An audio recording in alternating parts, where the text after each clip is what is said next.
Okay.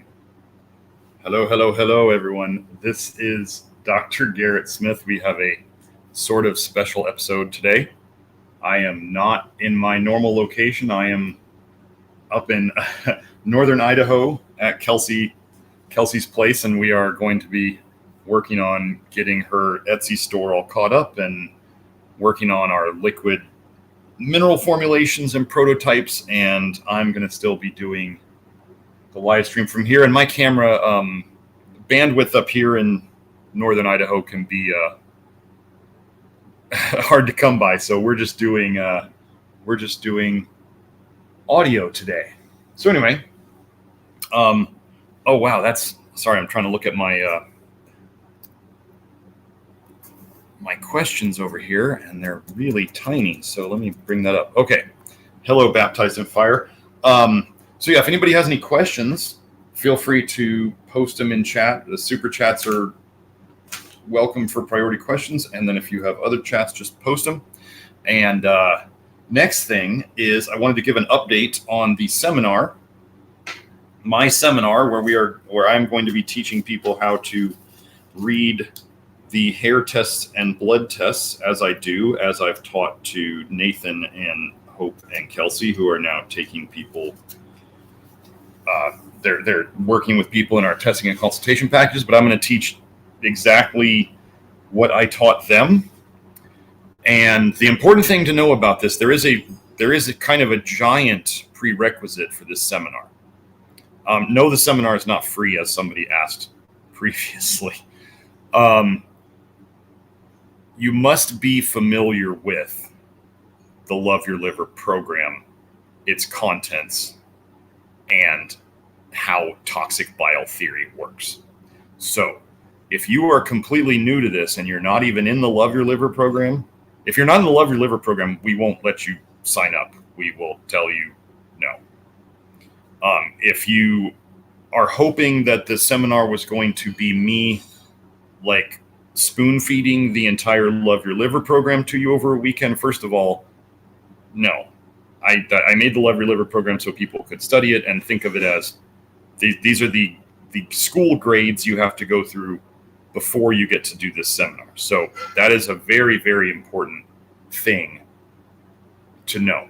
So if you try to register and you're not in the Love Your Liver program, it's not going to happen. So this is not like baby steps. This is jumping in, down the line. Okay. So, and that happens November 1st to the 3rd. So the day after Halloween, we're jumping right in. It's 3 days, but it'll be 2.5 full days of me teaching. Okay, so first question we have is Christine asks, what do I think of the theory that rice and beans supply all the protein/amino acids people need? Okay. So one thing I do want people to know about that is I do believe is true is the idea of a complete protein. Protein, like amino acids, it's said that they circulate in your system for about 24 hours afterwards. So if you don't have to combine proteins with the different amino acids at the same meal to get what, the whole idea of a complete protein. You don't have to do it at the same meal. You just have to eat them within 24 hours of each other. Now, the idea that rice and beans, a rice and beans diet, well, let me just give an example from my experience and working on helping people get better. A lot of times when I get people who don't eat meat, or especially don't eat red meat, they don't seem to get better very fast. They seem to have lots and lots of problems. And this is because I believe there's not enough zinc in their diet. So they've already gotten very, very vitamin A toxic. And there's not enough zinc or taurine. The whole Pottinger's cat study was where they fed the cats cooked food, and cooking destroys the taurine. And apparently cats need a lot of taurine to protect their eyes from vitamin A. No, they don't talk about vitamin A, they just talk about taurine. But taurine, when they cooked the cat food at the temperatures they cooked it at, the temperatures destroyed all the taurine in the meat that they fed the cats, and the cats basically got diseases of taurine deficiency. So if somebody was not eating red meat, they would be getting very little zinc. I mean, I think the last time I checked, there was about 10 times more zinc in red meat than in chicken or poultry in general. So they'd be missing out on a lot of zinc. They'd be missing out on taurine entirely. Taurine, okay, so for anybody who's checked on the internet, taurine is only in animal foods. And by that I mean muscle meats. On the internet, it will say that there's taurine in eggs, that there's taurine in dairy, and if you dig deeper, like I did, there is no taurine in those other animal products. There is only taurine in meat. So taurine can bind to vitamin A and protect you from it. Retinaldehyde adduct, if you looked up retinaldehyde adduct on PubMed, and taurine retinaldehyde adduct, you'd find that it binds to retinaldehyde in the eye. So that is most likely what the taurine was protecting the Pottinger's cats from, was the damage of retinaldehyde. And anyway, the whole, okay, so what I have seen is very rarely, it happens, but I've seen people able to do what seems to be just fine on a vegan diet. So these people are rare, and they usually tell me that they really don't feel good when they eat animal protein. Do I know what the cause of that is? No. Do they seem to be doing okay? Yeah. So would I thrive on rice and beans? Absolutely not. I feel best when I get plenty of muscle meat along with other things. So is it possible? Yes. Is it going to work for everybody? No. Is it probably going to work for less than 5% of the population?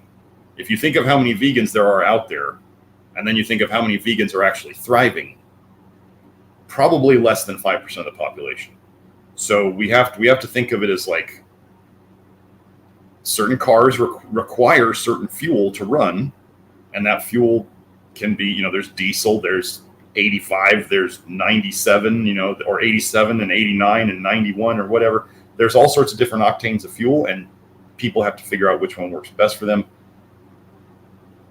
So some people it could potentially work for, but most people it's not going to. So that is my answer on that. It's just, okay, Christine added she notices she feels significantly better the next day on red meat than on chicken. Yeah, I've noticed that if I personally, if I eat red meat too often, I start to feel a little heavy. And so I tend to throw in some poultry on a fairly regular basis. But if I do not eat red meat, I start to feel kind of like I'm not. I guess the woo-woo term would be I don't feel very well grounded. I don't feel like I'm solid. If you can understand what I'm saying. If I ate vegan, I'd be feeling like totally loopy and way up in the clouds kind of thing. Like I wouldn't be thinking very well. So that's what I have on that. If anybody else has any questions, post them. Otherwise, I'm trying to think of something I might have posted on Twitter the last couple days. I haven't been posting much. Oh yeah, somebody asked me about retinosa pigmentosa in the eyes. So retinosa pigmentosa, I did a quick post on this today. The first thing I thought, so I saw retina, right? And then I saw pigmentosa, and I thought pigment, oh gosh, this is going to be vitamin A staining the eye. Let me go into a quick little search of retinosa pigmentosa and lipofuscin, the LIPOFUSCIN, lipofuscin, I think is how it's said. And of course, the pigment in retinosa pigmentosa was lipofuscin, and lipofuscin is vitamin A specifically carotenoids and retinaldehyde in the eye. I did a whole thread going through research on that. I posted that thread today. So if you wanted to go see that, that's there. But yeah, anytime you see pigment, just think vitamin A crusty staining is what it is. So, okay, so here we go. Some other questions. Baptized in Fire said, lowering taurine to dietary levels seem to have cracked my liver open in a bad way. Still recovering. How long is safe to use ascorbic acid as a crutch for this? Safe? I don't know. The idea would be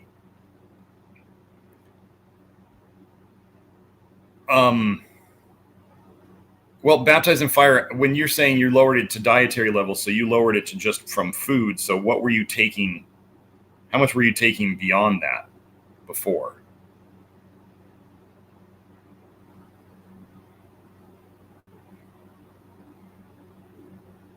I'm just waiting for the answer to his question. And while I'm waiting, I'm just gonna answer this one real quick. Asher Meyerify says, any thoughts of using cholestyramine for bile adsorption, and or have you used it? Go look up the side effects for cholestyramine. It's awful. Cholestyramine has tons of side effects. We don't use it. And then if you do the research and you look up activated charcoal or activated carbon as compared to cholestyramine, they've done several head-to-head studies. And activated charcoal works just as well as cholestyramine without all the side effects. So we don't we don't bother with cholestyramine at all. That first, they have to have a prescription. Secondly, I've had people who are, okay, let me tell you a quick story. I had a client who was basically dependent upon cholestyramine. She told me she knew it messed her up. However, if she tried to get off of it, she got much worse. So with what I know about cholestyramine and what I've seen in people, I do not even begin to use it. Okay, so let's get back to Baptized in Fire's question. He was saying he was using 4 to 6 grams for a year daily. So that's a hefty dose. So Baptized in Fire, what we may want to do, I don't know if you went down to the dietary stuff because of me talking about sulfur or because you were having issues with the taurine, but what I would say is if this is just kind of a general commentary, is if somebody got used to taking high doses of something and their body had kind of adapted to it in certain ways, and now you drop the supplemental out and you feel like it caused you some issues. You basically yanked away the crutches that you had gotten, your system had adapted to. Okay. The thing you could do instead of trying a new remedy, which if somebody, this is just the general thing, people, if you want to try to use vitamin C, ascorbic acid, buffered vitamin C, whether that's sodium ascorbate, we don't tend to use liposomal vitamin C because that just digs deep into your liver, and it's stronger than the normal stuff. So you're getting stronger effects of something that we don't really want to have to be on that long. But if somebody wants to shut down detox with vitamin C, if it were me doing it, I would go to bowel tolerance, which means the first day you're trying to figure it out, I might take a gram an hour, every hour on the hour. If you get to stomach gurgling, stop going up, and that is your dose. If you get to loose bowels, you need to back off. You're trying to find the dose that is the highest dose you tolerate without loose bowels. Gurgling comes before loose bowels. So if you did it an hour, every hour on the hour for the hours you were awake on day one and you still didn't hit bowel tolerance, then the next day you might do 2 grams every hour on the hour until you get to either gurgling or loose bowels, and then you can just continue going up from there. But most people are going to hit it if somebody's awake for 16 hours in a day, they're probably going to hit, if they're not too sick from bile dumping, they're probably going to hit it within 16 doses. And then you just normally what will happen is, as you calm things down, as you shut down detox and bile dumping, the dose that will cause bowel tolerance or loose bowels will slowly go down day by day. And then you may just want to, if you want to get off of it, you just continue weaning off of it. So personally, again, kind of like the niacin, it is ascorbic acid, like nicotinic acid. I think the ratio of buffering ascorbic acid with baking soda, sodium bicarbonate, I think it's a 1-to-1 ratio, if I recall correctly. You may want to check on the internet before that. But if you want to buffer the vitamin C, I'm pretty sure it's equal portions of baking soda and ascorbic acid. So that would just be less acidic. It would be neutral. So yeah, taurine is a very interesting thing. Yeah. So, or the other thing you could do, baptized in fire, is you could simply, let's say you were taking 5 or 6 grams a day for a long time. You could, if you decided you wanted to kind of go backwards on your thing, you could, go back up to like maybe half of what you were doing before.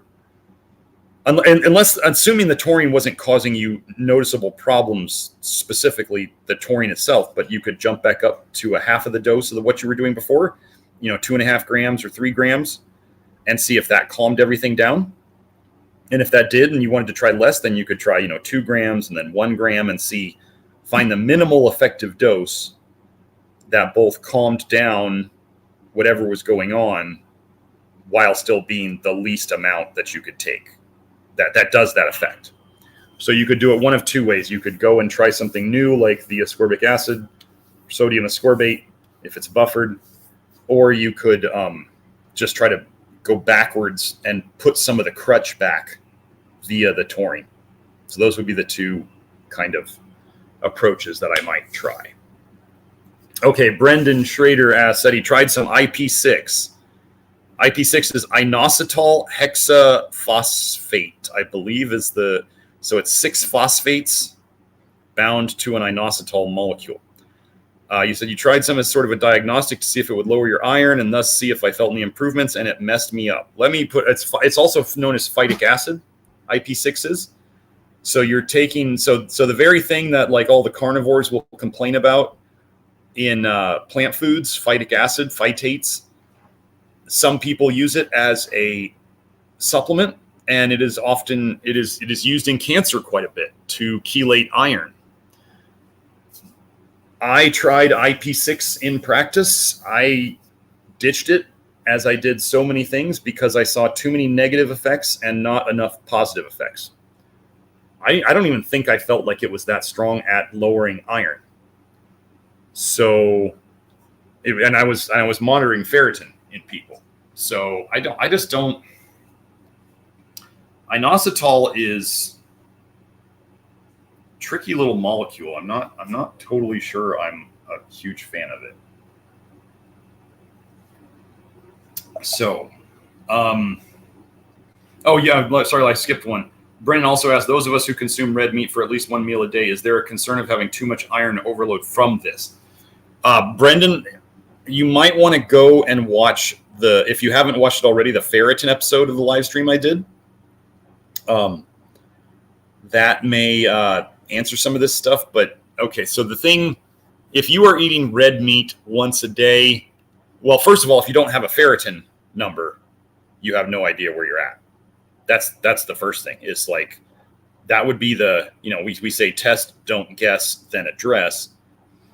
If you don't test, then you're simply assuming one way or the other, and most people are doing this based on which side of the internet they're reading. So I wouldn't suggest, willy-nilly, like trying to guess whether eating red meat once a day is causing you a problem. I don't think it would, And if you're trying to take supplements as a diagnostic, I don't do supplements as diagnostic tests. Like, I mean, you getting a ferritin test, a ferritin blood test, probably would have cost you about as much money as buying that bottle of IP6. So now you bought the IP6, you took it, and you felt worse. So now all you know is that you feel worse taking IP6, but you could have had a ferritin test instead. So I would definitely, you can order a ferritin test through my office if you want to email Julie at admin@nutritiondetective.com. We can order tests through LabCorp if you're in the US. But yeah, getting the ferritin test would be the first place to start. And then you can decide whether you want to donate blood to bring it down, whether you want to adjust, you can do lactoferrin to help with it. You can fix the bile leakage, as we talk about in the program, and as the ferritin episode shows. So yeah, if had you done the blood test instead of taking IP6, you'd know, and you wouldn't be messed up from having done that. I'm not trying to belabor the point. I just, don't be afraid of getting blood tests, folks. The tests I run, blood tests, I run 4 blood tests: serum retinol, serum ferritin, plasma zinc, serum copper. That's what I run. Now, if you guys decide to go out and run these based on me running them and you just use their normal ranges, you're not going to get hardly anywhere at all. The normal ranges are absolute trash. They are close to useless, especially for zinc and copper. So anyway, remember, it's not the tool, it's the person who uses the tool as to whether it becomes productive and helpful or not. And that's why I'm doing the seminars, to teach more people how to use that. So, okay. David says, I've seen people getting almost addicted to climbing. Climbers use topical magnesium carbonate to reduce sweaty hands, and can topical magnesium be sort of addictive? That's a tough question. David always has good questions that strain my explanation abilities in a good way. In a good way, it's like lifting weights, right? I mean, why would people get addicted to climbing? Well, first of all, it's an adrenaline sport. People get addicted to adrenaline sports all the time, even if it's just mild. Even if it's like indoor rock climbing. So we cannot deny that part of it. The thing about topical magnesium carbonate, I don't know. I would have to assume that not a whole lot of that is going to penetrate through the skin if it's not soluble in water. If it's not actually wet and in some sort of medium that can carry it across the skin, like powders just don't tend to penetrate the skin. Of course, there's going to be sweat, there's going to be oil. That's why they use chalk on their hands, right? Is because they get slippery hands from sweat and oils and all that stuff. Do I think that they are getting so let's say they feel better because they're somehow topically absorbing magnesium through the palms of their hands. But then we also have to realize that climbers are going to have tons of calluses, which is just like extra layers of dead skin. So that's not going to be a good penetrating area. I mean, they're getting hands that are like leather. So the idea that they're going to penetrate powder through like leather is probably not happening much. But if they felt better from, let's say, absorbing some of the magnesium and from the adrenaline rush, the adrenaline junkie kind of thing of that, I'm not against that. It's just, we just have to realize that that's there. Then it could be both. Do I think people I do not believe it is possible to get addicted to essential nutrients, truly essential nutrients. It's not what I would call an addiction, because addictions, the two big things with addictions are tolerance and withdrawal. And most people, for those of you out there who use topical magnesium, you find the dose that works for you, you feel good on it, and you do that dose, and that dose works. So what I mean by that is you're not getting a tolerance like somebody snorting cocaine and they have to have more and more cocaine to get to the same high or even close to that same high. You found your dose of magnesium, and that's an adequate dose of magnesium, and that helps you feel better from that. Then is there withdrawal from magnesium? I've never heard anybody say they have withdrawals, but the thing about an essential nutrient is it's essential. So if you take it away, the effects that happen over time as the deficiency comes back, that's not withdrawals, that's a deficiency. So it's two totally different things in terms of tolerance and withdrawal. And then like rock climbers, like, right, they want to go and climb harder and harder stuff so they can get that rush back of the adrenaline. So they have to escalate what they do, right? That's a thing about adrenaline junkie type sports, is they have to keep jacking up the what's the term I'm looking for? The consequences. They have to make it scarier in a way so that they can get more of an adrenaline rush. They have to make it more challenging. So yeah, I wouldn't say that magnesium has withdrawals. I would say that when people don't feel good without their magnesium, it's because they're missing magnesium and they need it. And they know now that they feel better with it. Like if somebody was missing their magnesium, they're not like going to be shaking and irritable and angry at people saying, "Give me my magnesium." They wouldn't even be like somebody not having their coffee. It would simply be, God, I really would feel better if I took a magnesium bath or if I had my magnesium lotion. So it's very different. I think the differences can be noticed between addictive things and essential things fairly easily. So, okay, you're welcome, Asher Myurify. Okay, so 7DP22. Does hyperbaric or normobaric oxygen therapy fit into the Love Your Liver framework? Well, it can. It's really, so it would fit into the area of speeding up oxidation, providing oxygen to help oxidative processes run better, giving them the fuel that they need to run. So that would fit into the same groups as things like chlorine dioxide, as colloidal silver, as ozonated products, and hyperbaric oxygen, where you're just putting in a lot of oxygen. I remember seeing something from Dr. Mark Sircus, Sircus, where he was talking about doing cardio, like on an exercise bike, and then putting the cannula or the mask on so have an oxygen machine pumping, and then while you're exercising, you were breathing in, like oxygen out of an oxygen machine. And I thought that was interesting. I never tried it, but sounds like it could be potentially useful. So yeah, it would fit in there as one of the things that somebody could do in theory to speed up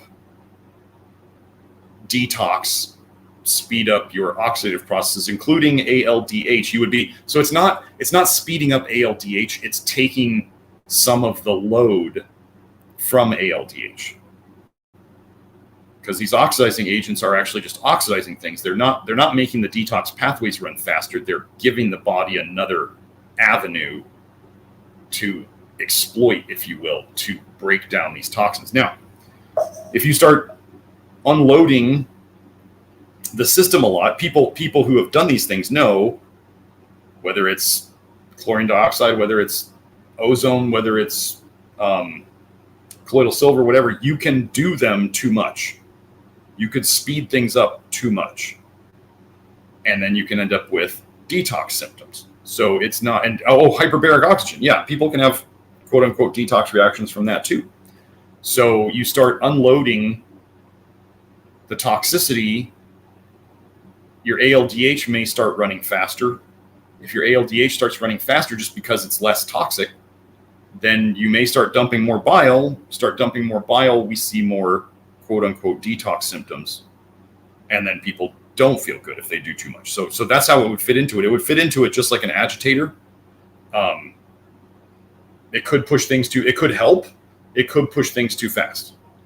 The thing about these oxidative therapies in the Love Your Liver framework is that we're already doing tons of things to unload ALDH and to help it, to give it the minerals it needs to run, to not put in a bunch of aldehydes, so it has less work to do, so it can speed up because there's less for it to do, so it can do more.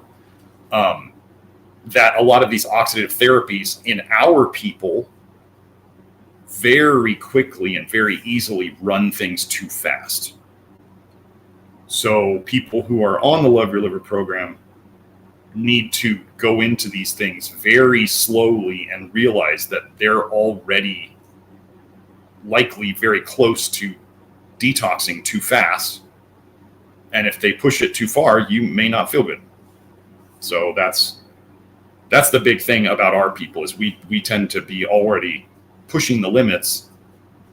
And then if you push it too far, like if somebody decides they're going to go and start doing saunas, or they're going to start going and doing hyperbaric oxygen, or they're going to start going and doing a bunch of, I don't know, even just sitting in the jacuzzi a bunch and it's really hot in there. And then they just start speeding up too many chemical reactions at once. And then they wonder why they're dumping too much bile, detoxing too fast.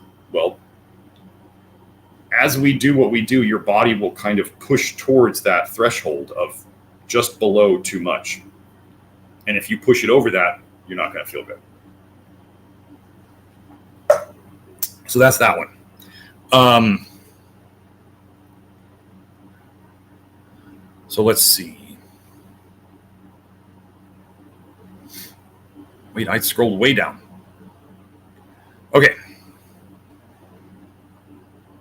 Wow. Okay. So Elijah Heaven says, he quit smoking weed a month ago after years of use, started a low sulfur diet 2 weeks ago, and have been feeling stoned lately. Is this part of the detox? Quite possibly, yes. It's coming out of your fat tissues. THC, CBD, and a lot of the other compounds are fat storable, fat soluble.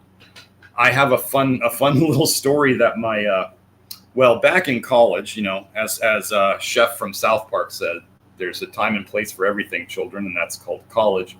I had my experiences with weed, and a buddy of mine who supplied lots of people, he told me that when he would run out of his own supply, he would go outside and run some wind sprints. So he would go outside and sprint.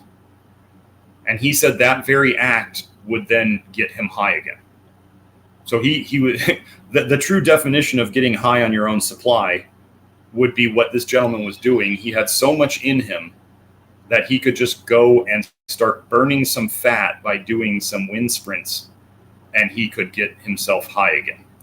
So it would make sense that if you were doing some detox and you had a lot of this stuff in your system from years of doing it, and you had been, let's say, inhibiting your detox with lots of sulfur foods, as an example, and then you take away the sulfur foods and your body starts burning and getting rid of the fat storable toxic compounds in your fat. Yeah, that makes sense. That could absolutely happen. Like I said, I've seen it before with that sprinting causing it to be dumped out into the system. So yeah.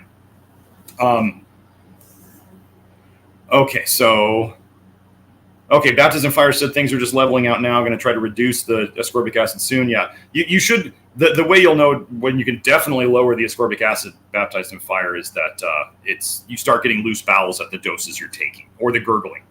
The gurgling. So for those of you who don't know, when you're taking magnesium to try to help yourself poop, or if you're taking ascorbic acid to try to shut down detox, the gurgling is the stage. If your stomach is gurgling, you're either right at the dose that if you go up more, you're going to get loose bowels, or the gurgling is telling you loose bowels are coming. It's one of those two things. So you're either basically at that point, stop going up unless you're trying to force diarrhea, which is not fun and is not necessary. If you get gurgling, don't take another dose. That's your dose. Probably the next day, if you take that much, you might get loose bowels again. Okay. Oscar was saying, for us having diarrhea and producing too much bile, how do we stop this? Yeah, the first thing is always charcoal, Oscar. Always charcoal. And then be careful of taking things that are that dump too much bile, which would be, certain things that can dump a lot of bile. Well, you'd want to don't take oral magnesium, because oral magnesium will tend to make you poop. It can help things along. Be careful of if you jumped into the program too quickly, or if you're doing too much soluble fiber. Like, guys, if you look in the research, you'll see that soluble fiber can help constipation. Soluble fiber can cause constipation. Soluble fiber can cause diarrhea. Soluble fiber can help diarrhea. What does all this mean? It means that all of those pooping states are controlled by the bile. And the soluble fiber is causing bile dumps, but it's also soaking up the bile. So if you get more of one effect or the other, if you soak up all your bile into the soluble fiber, it's not out wandering around free to trigger your pooping, and that would cause you constipation. If you take soluble fiber and it causes a bile dump, and there's too much bile floating around because you dumped more than the soluble fiber can soak up, then you could get diarrhea. So when the big thing is to figure out the types of soluble fiber and the amounts that work for you. So you have to really watch. Let's say you're doing more soluble fiber. Is it helping you poop, or is it making you poop less? Is it causing you loose bowels, or what? You just have to watch as you go up. I'm really trying to, some of the new supplements I'm working on is some new fiber sources, so that we can, so for people who are sensitive to fiber, or you want to go up like in a very measured way, so people can measure and just go up. So it's not just like, how much oats did I eat today, and how much beans did I eat today, and how many apples did I eat today, and all this stuff. You could do it especially for, let's say, recovering all muscle meat carnivores who want to start adding some soluble fiber to their diet, but they want to do it in a way that, it's not tons of carbs, and they want to do it in a very measured way, and they want to be more scientific about it, which I totally support. Working on those. Actually, I just tried some of the new supplement yesterday. Yeah, Joe put the link to the Love Your Liver program up on the screen if you want to see all the soluble fiber articles and all that stuff that I posted. But yeah, Oscar, the first thing is charcoal. And I mean, when you're taking charcoal, okay, folks, the only real known negative effect of taking too much charcoal is if you took way, way, way too much for you. I mean, if you take too much, you'll get constipated, and that'll go away. You do need to drink more water when you consume charcoal. The charcoal will soak up a lot more water than you realize. So you will be thirstier if you take charcoal and you drink the same amount of water. That means you need to drink more water. If you don't get enough water to the charcoal, it can constipate you. Charcoal also soaks up bile really, really well, which is why it would stop diarrhea. However, if you soak up too much bile, then you get constipated, because it's the bile that triggers the pooping. The bile that's floating around free that triggers the pooping. So you gotta, if you took an obscene amount too much of charcoal, the worst thing that could happen is it's in your guts. All the bile's been soaked up. It's not wet enough. There's not enough water. And then, you could create what they call a toxic megacolon, because your guts are just blocked. But that's like obscene doses. So work your way up. Don't do an obscene dose right off the bat. Like, don't be taking 3 tablespoons a day all at once and then wonder why you don't crap for a week. Like, don't do that. Start with a pill. Start with a half a teaspoon, a quarter teaspoon even. I think a quarter teaspoon of powder is worth about 1 capsule. Typically, they're about the same. So that's the big thing. And then just watch your diet for things that might trigger it. If there's foods that trigger it, or there's things that you do that trigger it, especially any of the common, I mean, I would definitely watch out for fat in the diet. The less fat you eat, the less you'll tend to dump bile. So I would try to get down to like mainly lower fat proteins, and potentially grains and beans or rice. If the fiber's not working for you, do something like rice, or even some people are doing well with quinoa out there. But yeah. Oh, and the old brat diet. This is funny. The brat diet: bananas, rice, applesauce, toast. Right? These are things that are said to be kind of soothing to the gut in terms of diarrhea. Notice the toast is dry toast, and it may even be more well done than less well done. So how do these, it's really funny, right? Diarrhea with these foods, bananas. Well, we love bananas on the Love Your Liver program, right? Rice is regularly used here. We just need to make sure you either buy low arsenic rice or you're preparing it properly, which I go over in the program. Apples or applesauce, obviously pectin, soluble fiber, and then we have toast, which is basically another grain. Dry toast, not buttered toast. And then what do they often give people when they're sick? They give them saltines, which is just another dry flour. So think of it as the dry flour is going down there in terms of toast, in terms of bread, and in terms of, what was the other thing? Oh, saltines. I'm not saying these are great foods. I'm saying just look at the pattern. And they go down there and they're dry and they soak up stuff. And they're not fatty to calm down diarrhea. So yeah, you can start to see the patterns that people have already observed of things that help this stuff, and then they line up with the Love Your Liver program really well. I think if you got on a lower, so no added fats, that would be the big thing. No added fats, and you're, like if you were eating poultry, you wouldn't be eating the skin. Probably, maybe not chicken thighs even. You might do chicken breast, but if you're doing beef, you're doing lower fat cuts. And then maybe if you're doing ground beef, you're draining the ground beef to get the extra fat out of it. There's still plenty of fat. If anybody ever thinks you can eat beef and eat a low-fat diet, a quote-unquote low-fat diet, it doesn't work. People who are eating beef don't really get to eat a quote-unquote low-fat diet. But those would be some of the things you could do. And then just watch out for the agitators, the typical agitators that cause you to dump bile. There'd be like exercise, heat, like outside heat or sauna heat, jacuzzi heat. There would be sweating in general, which goes along with heat. There would be stress. So whatever you can do to manage or reduce your stressors. This could be family stress, money stress, work stress, whatever you consider as EMF stress. And then soluble fiber can be an agitator, or it is an agitator. So those would be the things I'd watch out for. So that was a long answer. Wow. Okay. Oh, Oscar said it usually stops when I have cheat days / screws up my liver and my stool situation gets better. Okay.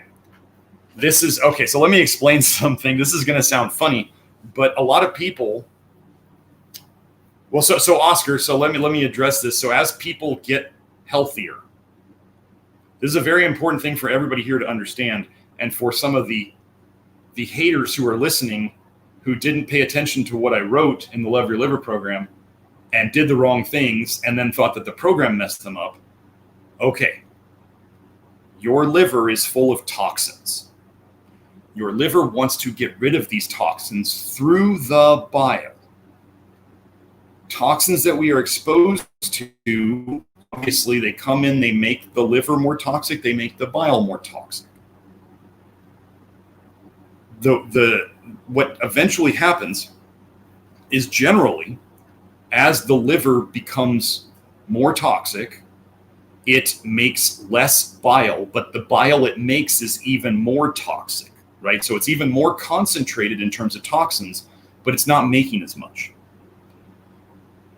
This is where this program requires people to use their noggins, to use their brains that God gave them, and to adjust based on the feedback they get. I'm not saying Oscar, this is a really good observation. So you're using your brain. I'm explaining things so you'll get it here, but you're absolutely paying attention to the right things.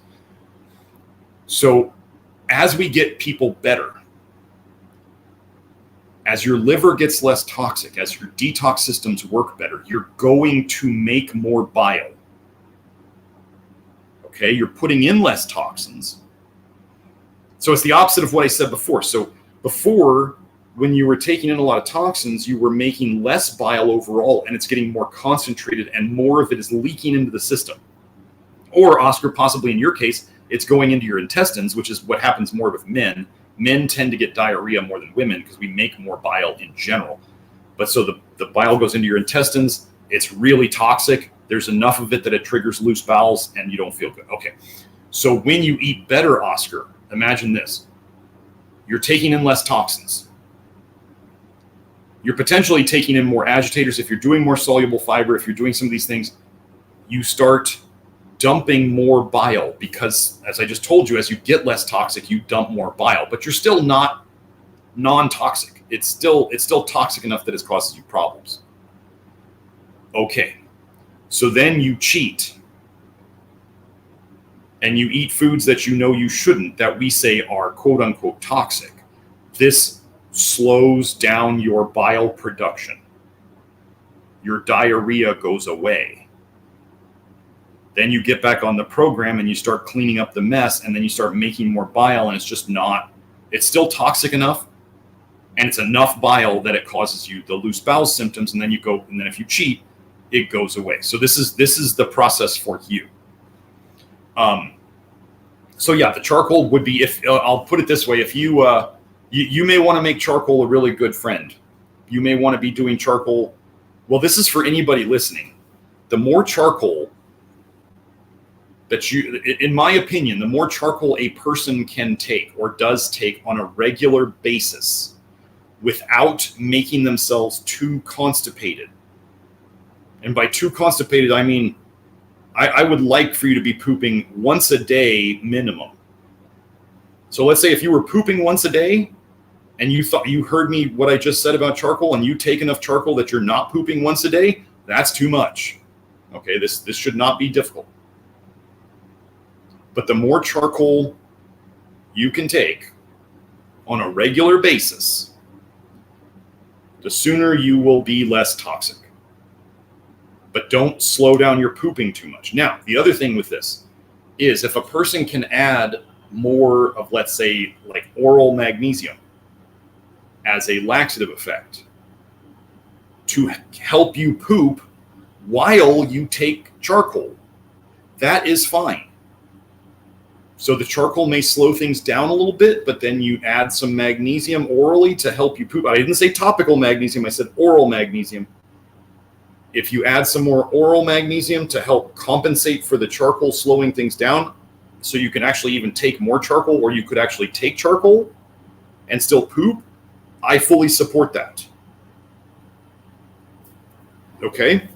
Now, the other thing about, since we're talking about comfort foods here, if you will, like cheat days, this is something I haven't talked about a lot, but it is quite likely that your old comfort foods are the very things that slowed down your bile dumping and bile production the most. That's why you felt good on them.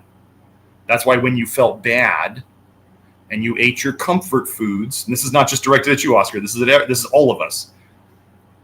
The foods you crave when you feel bad are likely the most effective foods at slowing down your bile production. If you haven't seen my glucose and dextrose episode of how much sugar slows down your detox system, you should. And what do people crave when they're stressed or when they're dumping bile or whatever? A lot of people crave sugar. A lot of people crave chocolate. Hey, let's get sugar and polyphenols and copper and shut down our detox. And then you have people addicted to chocolate when they feel bad. So I want you to think about this as like the very strongest foods that you probably already know about to slow down your bile dumping or detox is your comfort foods. The things you've always known make you, quote unquote, feel better, but they contributed to you getting sick. So you see how this works? You have comfort foods too often and you keep shutting down detox and you get sicker and sicker and sicker. And now we tell you to take away the comfort foods that were making you sick. And then sometimes you start feeling bad because your detox is kicking on, your bile production is kicking on, and it's too much leaking for you to handle. So we do still need to slow it down at times. Okay. So yeah, that's likely what's going on. Okay.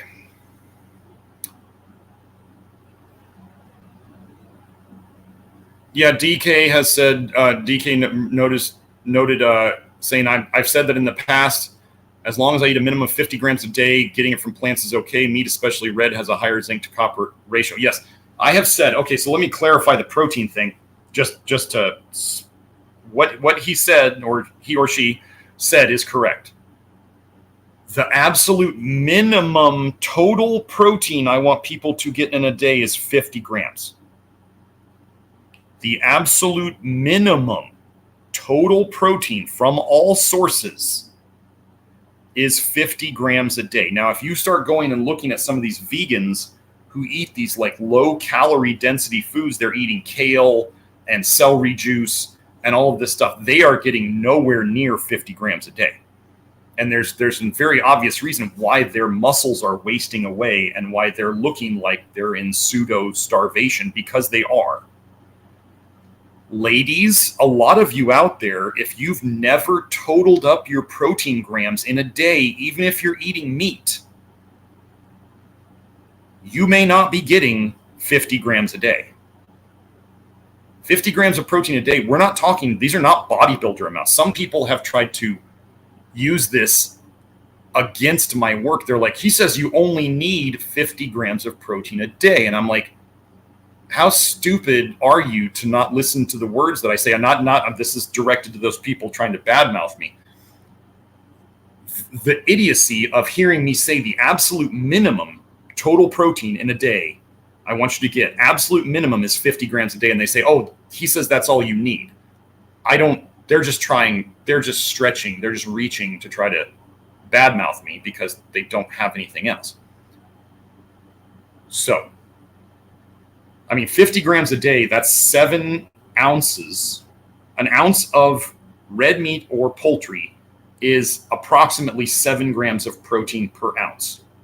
So that's, if you were just looking at muscle meat, that's 7 ounces of muscle meat. That's almost half a pound of muscle meat. And yes, you would be getting things from other, if you're eating beans, you're getting protein from those. If you're eating grains, you're getting protein from those. If you're doing, apples, there's going to be, I don't know, an apple probably has a gram or 2 of protein. But you ladies, if you're not doing well on the program, one of the things we often find is that when I have them total up their total protein grams in a day, they often aren't even hitting 50, or they're just barely there. So a lack of protein will cause problems on this. Now, if somebody was doing, like I said earlier, just plant proteins for their food and they're not getting enough zinc, or they need some more taurine, or they're not getting enough B12, or whatever it is that they're not getting enough because they choose to eat plant-based instead of animals, that's either going to have to be supplemented or they're going to have to eat some sort of animal protein to get that. Remember, the saying is your physiology doesn't care what your philosophy is. So if your body needs muscle meat to thrive and you choose not to feed it, if your car requires oil and you're like, I'm anti-big oil, and so I'm not going to put oil in my car, your car is going to break down. Your car doesn't care that you don't like big oil. Okay? So, and yes, red meat absolutely has the most zinc. I think red meat has, like I said, about 10 times as much zinc as chicken. And yeah, so when people need more zinc and they're not supplementing zinc, or they're not testing their zinc, and they don't eat enough red meat, they're not going to get enough zinc. Plant-based zinc doesn't work very well. I don't care about what people say about pumpkin seeds. They don't work. And anybody who I've seen who does a bunch of oysters thinking they're super high in zinc, like the ex-Peters, their zinc sucks too. So people just need more zinc. I've always thought that one of the things that's been nagging at Grant's potential, Grant's made so much progress. He is amazing for what he did. I've always thought that he has had a nagging zinc deficiency of some level that was never addressed, because as he told me in an email, he said for a period of time he was doing a 150 milligram of zinc picolinate pill, one pill every 2 weeks, because he thought he might be zinc deficient. And he said he felt better for about 3 days after he took 50 milligrams of zinc picolinate. And then he wouldn't take it again until the next 2 week marker. And he stopped doing that after a while. I don't understand why. I don't know why because he was concerned that he might get zinc toxic, which we all know here, 50 milligrams a day of zinc picolinate is unlikely to make a full-grown adult male toxic. And he felt better for 3 days. So let me put it this way. You take zinc and you feel better, you're not at zinc toxicity. You're fixing a zinc deficiency. And so I've always thought that was one of the things that may have been lacking for Grant that could have made his results better. But the greatest thing about Grant's experiment is he's showing that it could be done without supplements. But if you have a zinc deficiency and your diet is not correcting that, then that's not going to magically go away on its own. So there's good and bad to it. Okay. Okay, Oscar was talking about activated charcoal giving him headaches. Christine was saying they're addicted to the climbing. Yeah, I agree. They're addicted to the climbing. Yeah. Hope was suggesting, I think, to Oscar that you try a Bifido probiotic. Oscar, I go over probiotics in the program. I have a whole section on probiotics. Generally, men would do best to test out a Bifido probiotic first. I think we do, BB536 is one of the ones we use. Especially, Oscar, if you have a big history of doing low carb or keto or carnivore, then yeah, Bifido is where you'd want to go first. Or if you don't want to do a probiotic, then you might try sun fiber or some other form of fiber to start feeding the Bifido and get them back. But just remember, if you made the Bifido go extinct in your gut, which has been noted in, I think, a couple episodes ago, I went over it. If you extinguish the Bifido in your gut, you do have to reseed them somehow from the outside to bring them back. Just like if an animal was extinct from a national park and you want it to come back, they have to bring in an animal from another area and restart the population. Okay. Hello, Trusty Rusty. DK's suggestion for Oscar: eat less fat, try some charcoal. Well, yeah, if it doesn't cause you headaches, start low, increase slowly. Be sure to drink some water with it. That's all right in line. Baptized in Fires, he said, ran out of room on my comments to say thank you both, Garrett and Hope. Yeah, those are good. Trusty Rusty asks, is Kelsey here today? Well, Kelsey is actually off helping. She says hi. But she's actually helping. My kids are visiting up here in Idaho with me right now. And so she's helping to entertain them. But she's not on the chat today, but she is sort of here. Let's see. Wow, these comments just jump. Christine said, thanks for the 50 grams a day protein reminder. Yes, please. If just ladies in general, and any of you out there who don't feel like you eat very much food, or if you don't need very much food, please total up your protein. Please do it at least once. Trusty Rusty says, hey, Dr. Smith, so I quit my opioid pain medication 2 months ago, and nicotine. You quit your pain medication and nicotine last week with the help of flush niacin. I can't tell you how helpful it was. Wow, I got the chills from that. Thank you for that, Trusty Rusty. That's awesome. Folks, nicotinic acid, flesh niacin, will help you to quit whatever toxic addictions you have. I am going to suggest, I mean, it doesn't mean you have to megadose it.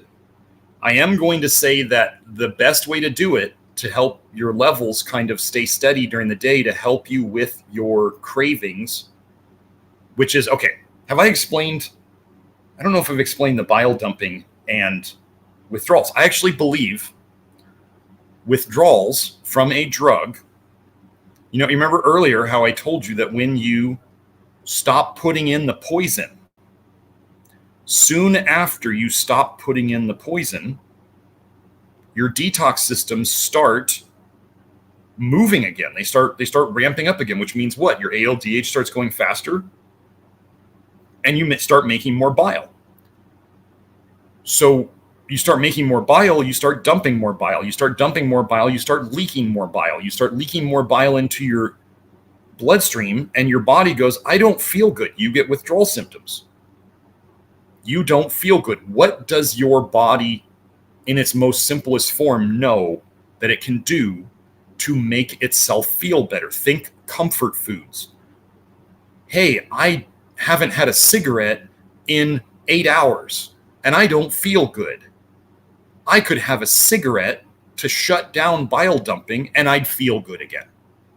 So your body, in a certain way, our bodies are lazy and somewhat hedonistic, and they want to feel better. So your body goes, I could make this all go away if I just have another cigarette. Okay? So these drugs slow down your bile dumping, and just like the comfort food explanation I gave earlier, you feel better. This is why so many people are addicted to so many things: the comfort foods, the chocolate, the cigarettes, the alcohol, all of it. This is why they're addicted, is because if they stop doing them, they feel bad. They would feel better if they got away from them for long enough, but they don't necessarily have the knowledge or even, let's say, the strength to do that. Maybe someday they will, and we hope that they do. But if you're going to do niacin, flesh niacin, which can greatly help with the cravings, I would suggest doing at least 2 doses a day of whatever milligram amount you're going to do. But the more doses you spread out through the day, the easier things will be. I know that when I've used it in this way, like at least twice a day of a niacin dose is minimum that I would do. So yes. And then for anybody out there who's thinking nicotine is good for you, nicotine is just a crappy way of activating the nicotinic acid receptors. So all this hype on nicotine is what they're really saying is everybody's niacin deficient, and that niacin would help you. It's not the nicotine. This is just big tobacco and big pharma wanting you to buy their stuff, because so many people have quit smoking cigarettes that they need to get their income back up. And so they pay some influencers, some chiropractors to say that nicotine is going to save everybody and break up spike proteins in the nanobots that's in the dental anesthetic and all this other trash fantasy garbage that they're putting out to confuse people. Okay. But yeah, Trusty Rusty, that's awesome. Okay. So Trusty, let me just, I see the super chat. I will get to that. I just want to finish Trusty Rusty's thing here. But my question is, my eyes are way more sensitive to light after quitting the medication. Any thoughts as to why that might be? It's, you're getting the toxic stuff out of your eyes. Okay. Light sensitivity is toxicity in your eyes. This will go away. Doing the nicotinic acid. Okay, so as nicotinic acid kind of detoxes the eyes can have some little funky reactions along the way as they're detoxing, right? Because, okay, so think about it. If your body felt bad because you're detoxing, right? So your body's not working as well as it normally should. If you're detoxing your eyeballs might feel bad, like, and that would show up as like things are not working as well as you'd like in your eyes because you've actually got active detox going on in your eyeball. So the thing I tell people is this would be up to you, Trusty Rusty. This would go away. This will go away. If I were having this situation and you're off of all these things and you feel like you don't need, so think of it right now, you're going through one phase of quitting these toxic habits. Once you felt like if you were past that, if you're like, okay, I'm good on this stuff, I don't have a problem with these things anymore, I don't need to take extra niacin to combat the cravings. If you're past that, and then you were still having the eye stuff going on, the first step I would do is, if you want the eye stuff to resolve quicker, reduce your niacin dose by half. So whatever you were on, cut it down by half, and then just give it time. Usually eye stuff that niacin kicks up might hang around. Once you knock your dose down, it might hang around for a month, maybe 6 weeks, and then it will resolve itself. It won't come back, and then you can go back up in dose should you choose to. So, but yeah, it's the active detox. Like my son, as an example, my son is 13 and he's still, he's 13. He's got his own mind and he doesn't do as much of what I'd like for him to do, and he doesn't take the supplements like I'd like him to take. And he's my anaphylactic allergy son. We still don't know if he, knock on wood, we still don't know if the anaphylaxis would still happen or not, but I did knock on wood, and we're hoping that it never does. But when he starts to feel quote unquote sick, he becomes extremely sensitive to light.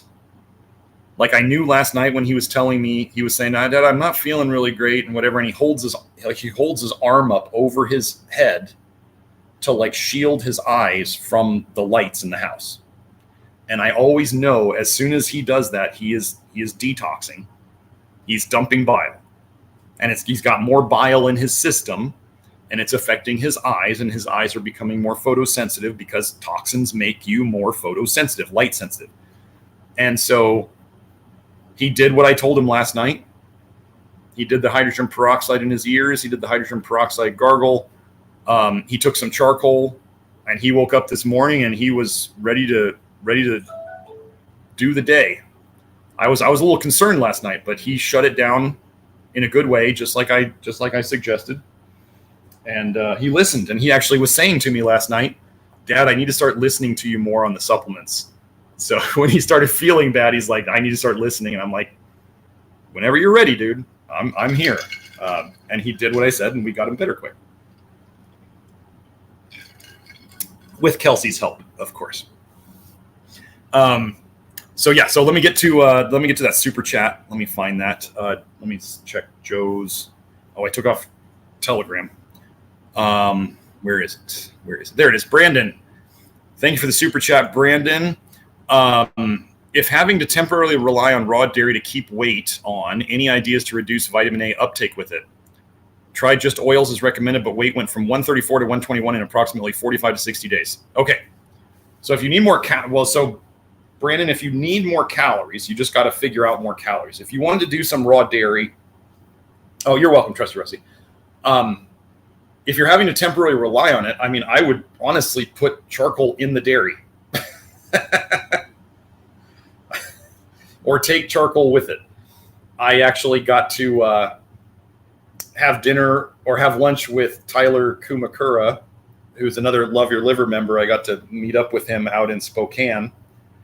And he was saying, he showed me, he carries around his bottle of activated charcoal because he's joking, but he's serious. But he's like, he's Japanese. And he was like, sometimes I'm just going to eat sushi. And I just take my charcoal before and after it. And he did. So, So if you gotta do that, one of the things we're working on, Kelsey and I are working on, especially while we're up here, is getting our zeolite going. So zeolite and or charcoal if you take them with food, they will help to soak up what is in that food and bind to it, adsorb it so that it doesn't get absorbed. So charcoal and zeolite adsorb with a D these compounds so that you don't with a B zorb them through your gut. So if you were doing something, yeah, Brandon, if you needed to get just calories down, I mean, you could decide if you were getting raw dairy, like if you're getting raw dairy, you're getting it for the calories and also for the lack of satiety that drinking calories does. So if you were going to do that, yeah, charcoal, you could mix the charcoal in the milk. You could take it separately. I would just take it. Okay. Let me see. Brandon, I'll come back to that other question. Let me look at the one. I think that's Susan, right? Yeah, Susan Stewart. Susan did a super chat. Thank you, Susan. And I'll get to yours, Brandon. I'll get back to yours, Brandon, in a second. She says, your explanation for magnesium deficiency 2 weeks ago was fab. Please share your hypothesis for potassium deficiency, which also seems to be so common. Is there a copper, zinc, heavy metal connection? Okay.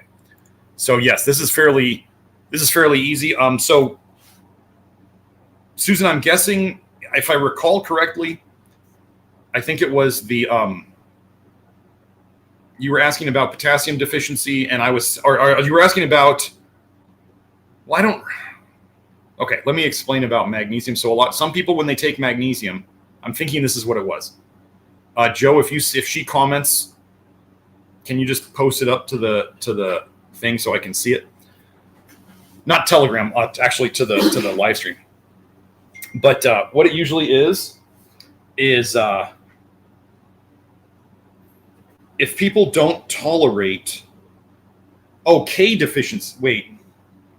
Well, yeah, it's potassium. Susan, do you mean potassium deficiency or do you mean vitamin K deficiency? Let me just make sure we're clear on that.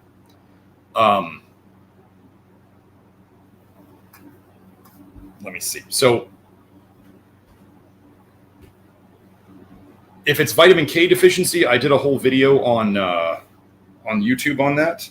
And I think I did a Twitter thread or two. Vitamin K deficiency, vitamin A depletes vitamin K, K2, if you want to say it that way. And then calcium excess would deplete vitamin K, and magnesium deficiency would cause a problem with vitamin K and all that stuff. So if it's vitamin K we're talking about, there's that. I've had this question a couple places. If we're talking about K as in Kalium, Kalium as in potassium, Kalium is the German, Kal is the German potassium, or is that Latin for potassium? I don't remember. Anyway, Kalium that's why it's K on the periodic table. So potassium deficiency, when people take magnesium supplements and they feel bad, most times it is from an underlying potassium deficiency. So hopefully you're hearing me. When people have negative responses to topical magnesium or oral magnesium, there is an underlying potassium deficiency. And so if you start working on your potassium deficiency, whether that's through foods or supplements, oftentimes you'll start to tolerate the magnesium better. Okay, so we have that. Then, what are the causes of the potassium deficiency long term? First, it could just be that the person's not eating enough.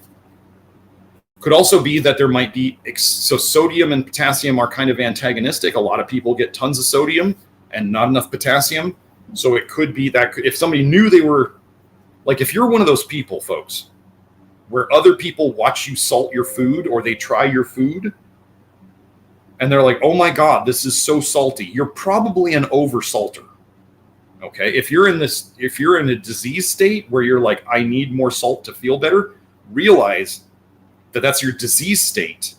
And that as you get better, if you actually figure out how to get better, which is what we do here, you will eventually need less sodium. The people who are obsessing on like massive salt intakes on Twitter, where they're like I saw some guy, a bodybuilder guy, talking about like salt maxing, and he's just like salt everything and get 10 grams a day and all this. And I'm like, this is insane. And he's like, oh, your muscles will be fuller and you'll be more jacked and you'll be leaner. And I'm like, wow, this is a big price to pay to be a bit more jacked when you're young. You can overdo sodium, absolutely. So if somebody was overdoing sodium, that's an antagonist to potassium. So you could kind of deplete your potassium that way. But the big things, and then there is a relationship between magnesium and potassium, like we're talking about right now.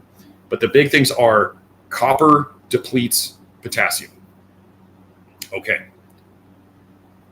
Vitamin D depletes potassium. So vitamin D supplements deplete potassium. I'm pretty sure, I'm not positive they have research on this, but I don't think it would take long to find. I'm pretty sure high calcium in the system depletes potassium. So how can we get high calcium in the system? Well, two things that people do. One is vitamin D supplements. Another would be calcium supplements. Another would be dairy, which has vitamin A, vitamin D, and calcium in it, right? And vitamin A is known to induce hypercalcemia, or high blood calcium in the blood. And vitamin A is known to block potassium channels. So if you block potassium channels, they could be like measuring your blood potassium and say, well, you have plenty of potassium in your blood. But if you block the channels so that the potassium cannot get back inside the cell where it's supposed to be, you have the symptoms of potassium deficiency when your blood looks normal. So the big things, I do remember now, hypercalcemia will cause hypokalemia, low potassium. So high calcium will cause low potassium. So we have, in terms of, I'm sure there's some toxic metals that do this, but the big things that we deal with that other people don't talk about would be vitamin D supplements. It would be an excess of salt intake. It would be calcium supplementation. It would be vitamin A, vitamin D, and then too much dairy would obviously bring in vitamin A, vitamin D, and an excess of calcium. Could just be a lack of potassium in the diet. I made sure that I have plenty of bananas up here to keep me from going low potassium, because I do have quite the potassium needs that I figured out over the years. So those are the big connections that I would look for. And it may just be as you detox, as these things come out of your liver, you could have, copper come out of your liver, old vitamin D supplements, vitamin A, and these things then do what they do on their way out. And that could lower your potassium, and then that could make you not tolerate magnesium. So all of these things could be going on. So generally, think of it this way. For the short-term symptoms of potassium deficiency, you try to improve your potassium intake with things that you tolerate, whether that's foods or whether that's supplements or whether that's a mixture of both. So that is the short-term, quote-unquote, electrolyte fix to the symptoms of the deeper toxicities. So then we work on the deeper toxicities, like the ones we just went over, which are the root cause of the potassium deficiency, assuming that you're getting enough in your diet. And then as we fix those long-term toxicities, then you don't need as much potassium. And we've seen this in people on the program. If any of you on the program want to comment, if you're in the chats, and say, maybe you used to need more potassium when you were more toxic, and as you've gotten less toxic, you don't need as much potassium, feel free to comment that. I believe I was talking to somebody in office hours, one of my clients, just the other day about that. They had recently just lowered their potassium intake because they didn't need it as much. And this person was taking a lot of potassium, and they are very, very copper toxic. So, yeah. Okay, so on to finishing up Brandon's question. Oops. Oh, why does it jump like that? Okay, Brandon said, great answer. Well, thank you. I do what I can. Thoughts surrounding layer origin, HMO. So that's what human, HMO is the human, like breast milk related oligosaccharides, right? using 3-sialyl lactose, lacto-N, tetraose, etc. as an additional prebiotic to assist with bifidobacteria for cases who respond well to bifido strains. Well, there's always just good old sun fiber. It's been shown to help with bifido. If you want to try the HMO stuff, I had people bring that up to me. And they're like, what about the HMOs? And I go, try it out. See how you do. That's commonly, okay, so with the only prebiotic I do not like is inulin, which is commonly in like Jerusalem artichokes and other stuff like that. Inulin is trash. Don't try to eat foods that have tons of inulin in them. Do not take inulin supplements. Do not use inulin as a prebiotic. It absolutely, it can help feed good bacteria, but the research also shows it feeds pathogenic bacteria in your gut. Inulin is trash. And then when people try to use research to badmouth soluble fiber, they pull up this one study, some of you probably remember it, where it says soluble fiber increased colon cancer in a certain genetic strain of mice, I think. And what was going on was they gave these mice inulin. And there was a problem there. They're giving them inulin. Inulin is trash. Do not use inulin. So if people wanted to use HMO as a prebiotic, I'm all for it if you want to try it. If you try it and you go for weeks or a month and you don't feel any different from whether you take it or whether you don't, then don't bother. And if you have a big history of doing like, low carbing or carnivore or keto, like that stuff that would tend to starve the bifido, you may need to put some bifido in. Men tend to do better with bifido as their first attempts, various bifidos, and women tend to do better with lactobacillus on their first attempts. So yeah, it's fine to try it out. That's totally fine. But just remember, the thing that controls the gut biome is the bile. It is the toxic bile.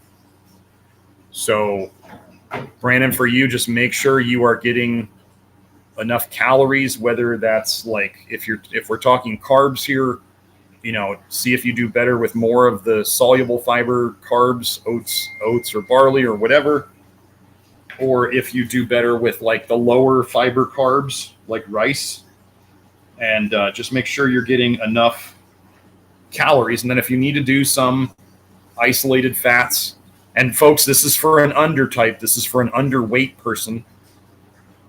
This is not for overtypes. If you're overweight, you have plenty of fat on you. Okay, you need to use that and not add fats. If people are underweight, to keep the weight on, we do okay. Sometimes some of the higher fat foods or oils or fats to help them keep on weight as we fix their livers. And then as they get better, they don't need to add the fats. Their body weight stays on and they're able to reduce their calories, not have to eat obscene amounts of calories to keep weight on. That is the sign of fixing their liver. There is a huge difference in the liver status of people who are chronically underweight and people who are chronically overweight. Now, Brandon, I'm just going to remind you that if you're an undertype, your liver tends to be it's a bit more behind, or like, as I say, deeper in the liver doo-doo kind of situation. So the more things you take, this is important for anybody out there.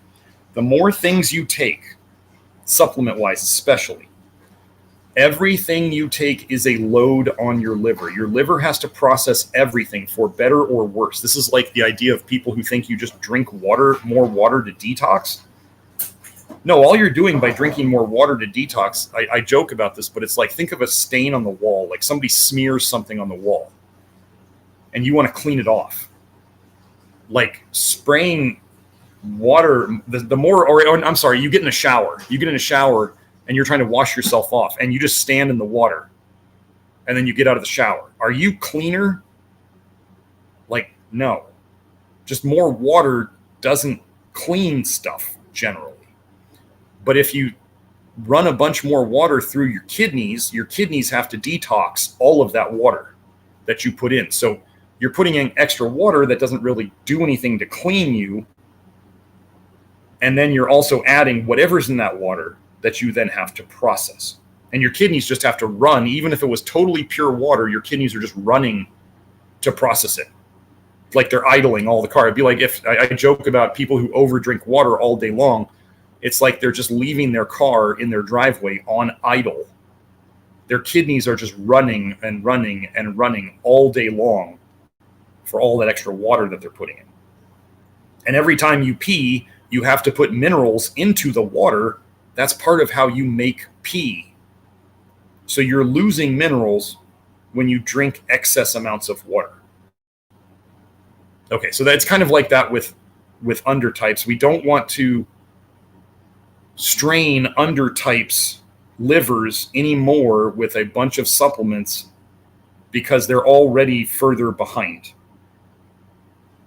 So it's just a thought. Of course, if a supplement's helping, you can use it, but don't just take supplements to take them. Because Brandon, I know you're in the health game, and just we tend to. There's a phase as we go through the health stuff, especially until people find me, where they just add more and more things. They think if they just add this and they add this and they add this and they add this, and someday they'll get to the magical health enlightenment, and they don't. And then all of a sudden they're on 30, 40, 50, 60 pills a day, and they don't remember what helped them and what's not. They just take them every day because that's just what they do. And it's supplement addiction. I've been there.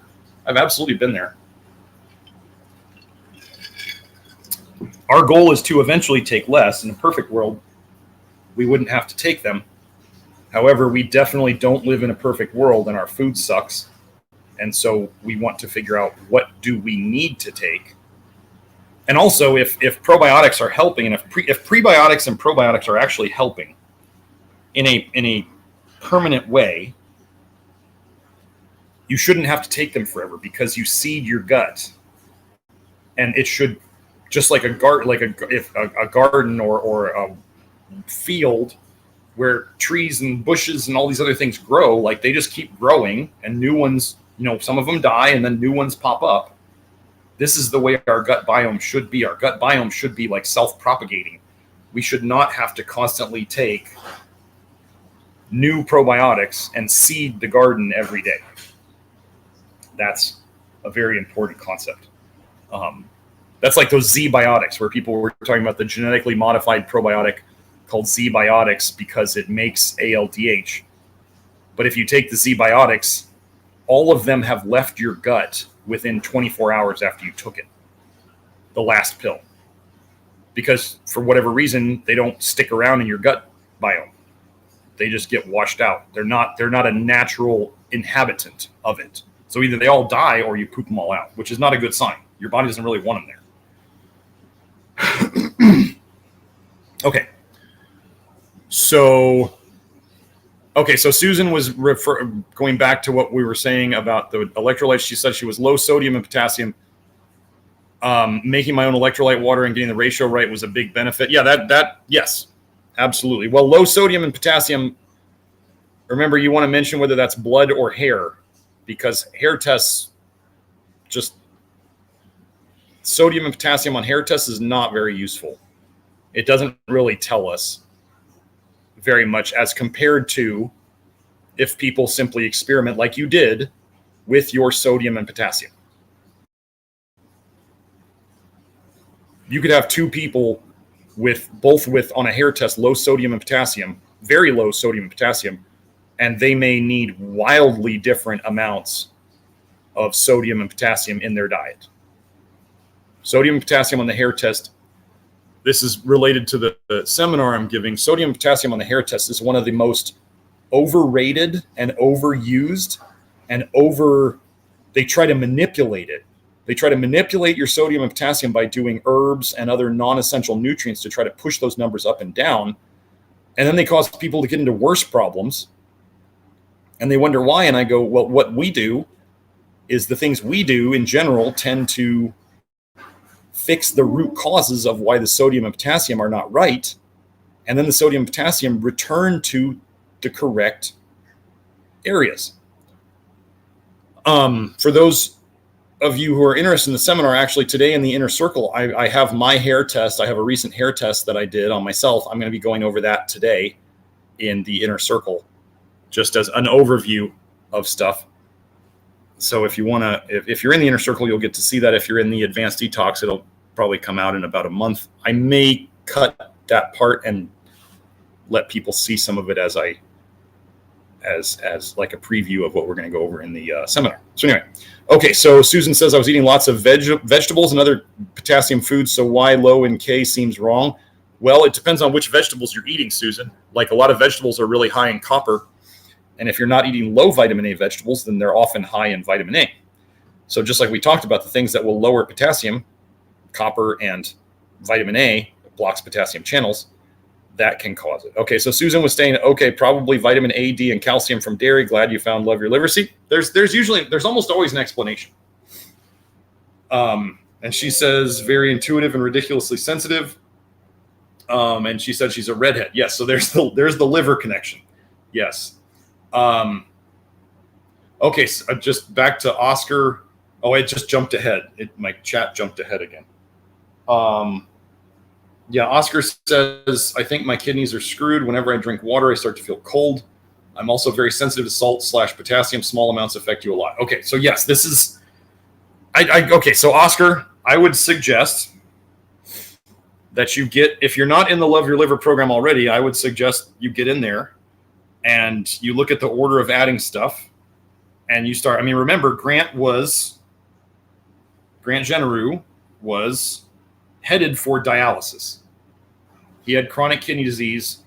He was headed for dialysis. He had jaundice, he had eczema, and he did his prison diet, the beef or bison, white or brown rice, and black beans, and he ate that, 2-3 times a day, mixed into kind of like a soup was how he made it. He just added hot water to it.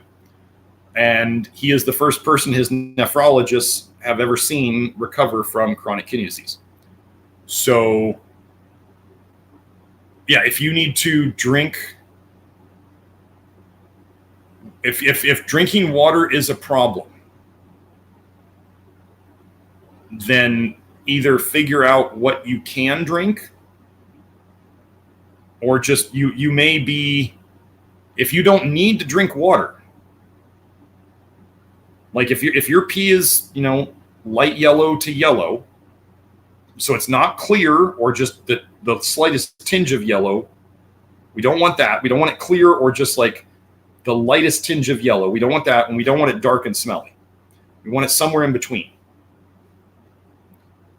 Okay, it's dark urine. Well, Oscar, okay, so you're saying you're pretty much never thirsty, only on workouts, but it's dark urine. You may just want to do, like, you may need to just sip water. You may need to figure out, food potassium. Food potassium is always going to be the safest and the one that causes the least issues. Yeah, if you've got kidney problems, obviously I would not take creatine at the time if you're doing that for your workouts. I would try to reduce, if you're taking supplements that are not things that we talk about in the program, I would try to reduce those, because those are just overloading your kidneys. Yeah, she says I get bladder pains when I detox hard and burning sensation when peeing, cloudy dark urine. I think my kidneys are taking a large hit from detoxing bile in the urine, causing havoc. Oscar, I would remember that bile you don't reabsorb. So if you can bind up the bile, you may just be at a spot, Oscar, where you're just kind of in the middle of detoxing, and it just kind of sucks. I would topical magnesium. If I had kidney issues, I'd be putting topical magnesium over my kidneys, over my lower back.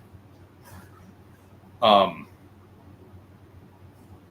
then I'd be figuring out like the other electrolytes, sodium, potassium, and yeah. I'd go on a very simple diet. I'd be trying to figure out what is the simplest diet you can be on. And if you need to slow down detox, like you talked about with some of your cheat days or whatever, if you need to throw those in just to keep things flowing in a good way, then yeah, I would do that. Okay. So, oh, and MD said something nice. I'm finally into the program and testing. I cannot say anything other than just recommending to join. So thank you for that. We appreciate that. Anna Christine posted, how do you know if you have depleted bacteria such as bifido in your gut and you need to repopulate? What would be a good test? Thank you. Well, I have, thank you for that super chat. Thank you all for your super chats in case I forgot to say it. How do you know? Well, Anna, generally, like I said earlier, hold on. Everything okay? Yeah, everything's fine. Okay. Okay. What would be a good test? Well, generally what I tell people in the program, the general guidelines, these are about the most general guidelines. Women start with lactobacillus, and you pay attention to what you've taken in the past in terms of probiotics.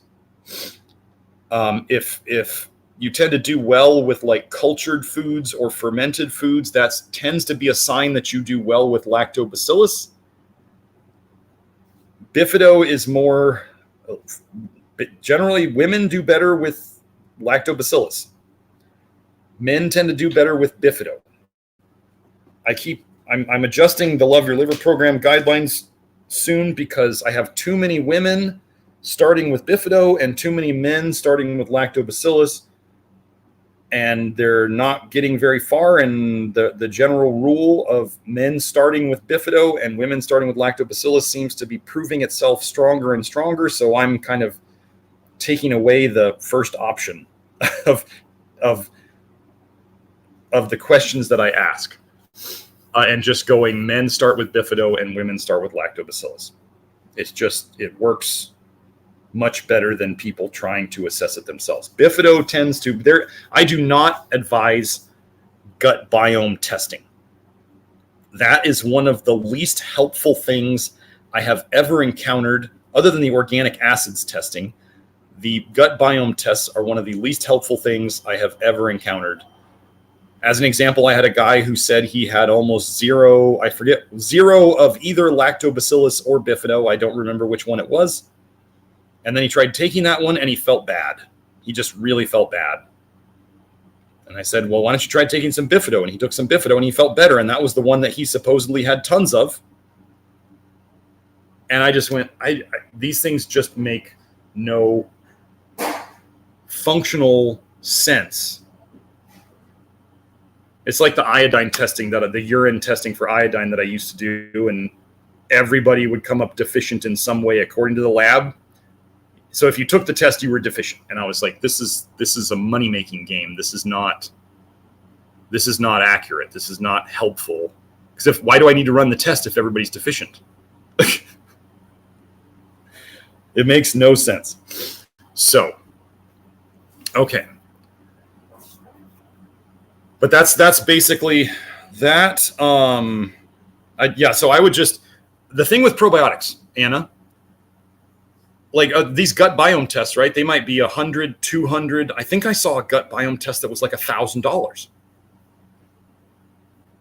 These gut biome tests are like crazy expensive for you to crap in a bottle and have them tell you what bacteria they find in your gut. Why not? You could buy like 2 different types of lactobacillus and 2 different types of bifidobacteria for what, under $100 or under $150, and then test them. Take them separately, see if you feel better, and not only would you know which one helped you feel better, but you'd save money on the gut biome tests, which I find quite misleading to begin with.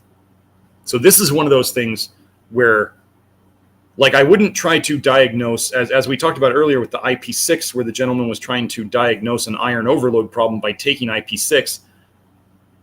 when you have good lab tests, do the lab test for like toxicities and deficiencies, like essential, like toxic metals and stuff like that, or nutrient deficiencies. Do the testing. If we're talking about, so we don't try to use non-essential nutrients like IP6 to try to diagnose an iron overload situation. Okay. But with things where the testing seems to suck, like in my opinion, gut biome testing. Gosh, I'll never have any endorsements from any of these companies, right? They're all just like, you say all our stuff sucks. Anyway, I'm not worried about that though. That's not what I'm here for. I'm here to help people. But like gut biome testing, it just doesn't help. And so then you just get some different gut bacteria, different types of lactobacillus, different types of bifido, and try it and see. And if you do sun fiber, well, sun fiber's been shown to help the growth of both lactobacillus and bifido, which is probably why we have so many people saying it helps them so much, is because it just helps whatever side they need, whatever side is starving and needs more help, it's getting food. So, but obviously that's going to be functioning on what you have left in your gut. The things that tend to starve bifido, Anna, are low carb diets, low fiber diets. Those are the big things. Low carb diets, low fiber diets. So that could be variations of carnivore, keto, low carbing. Those things tend to starve bifidobacteria. But again, women seem to do better with lactobacillus as their first thing they try. So there is no good test. There is try it and see. So obviously don't go and buy the most expensive probiotics out there, and don't buy mixed probiotics to test it out. Don't buy a probiotic that has lactobacillus and bifido in it to start. Pick one or the other. Or if you're getting a lactobacillus supplement, it could have multiple lactobacillus in it. That would be something you could try. Or if you're deciding to do a bifido, you could get one that has multiple bifidos in it and no lactobacillus. So just pick one side and try it and see how it goes. We are working on some probiotic supplements of our own. Currently, don't email Julie. These are just things that I'm talking to the manufacturers about to see what I can obtain. And yeah, so, okay. Hopefully that was a good answer. Okay, Brandon says, any merit to using URS 10T and urinalysis strips to assess urobilinogen and bilirubin? Even though limited, it seems for those experiencing challenges with detox, they could gauge when to slow or pause detox. Okay.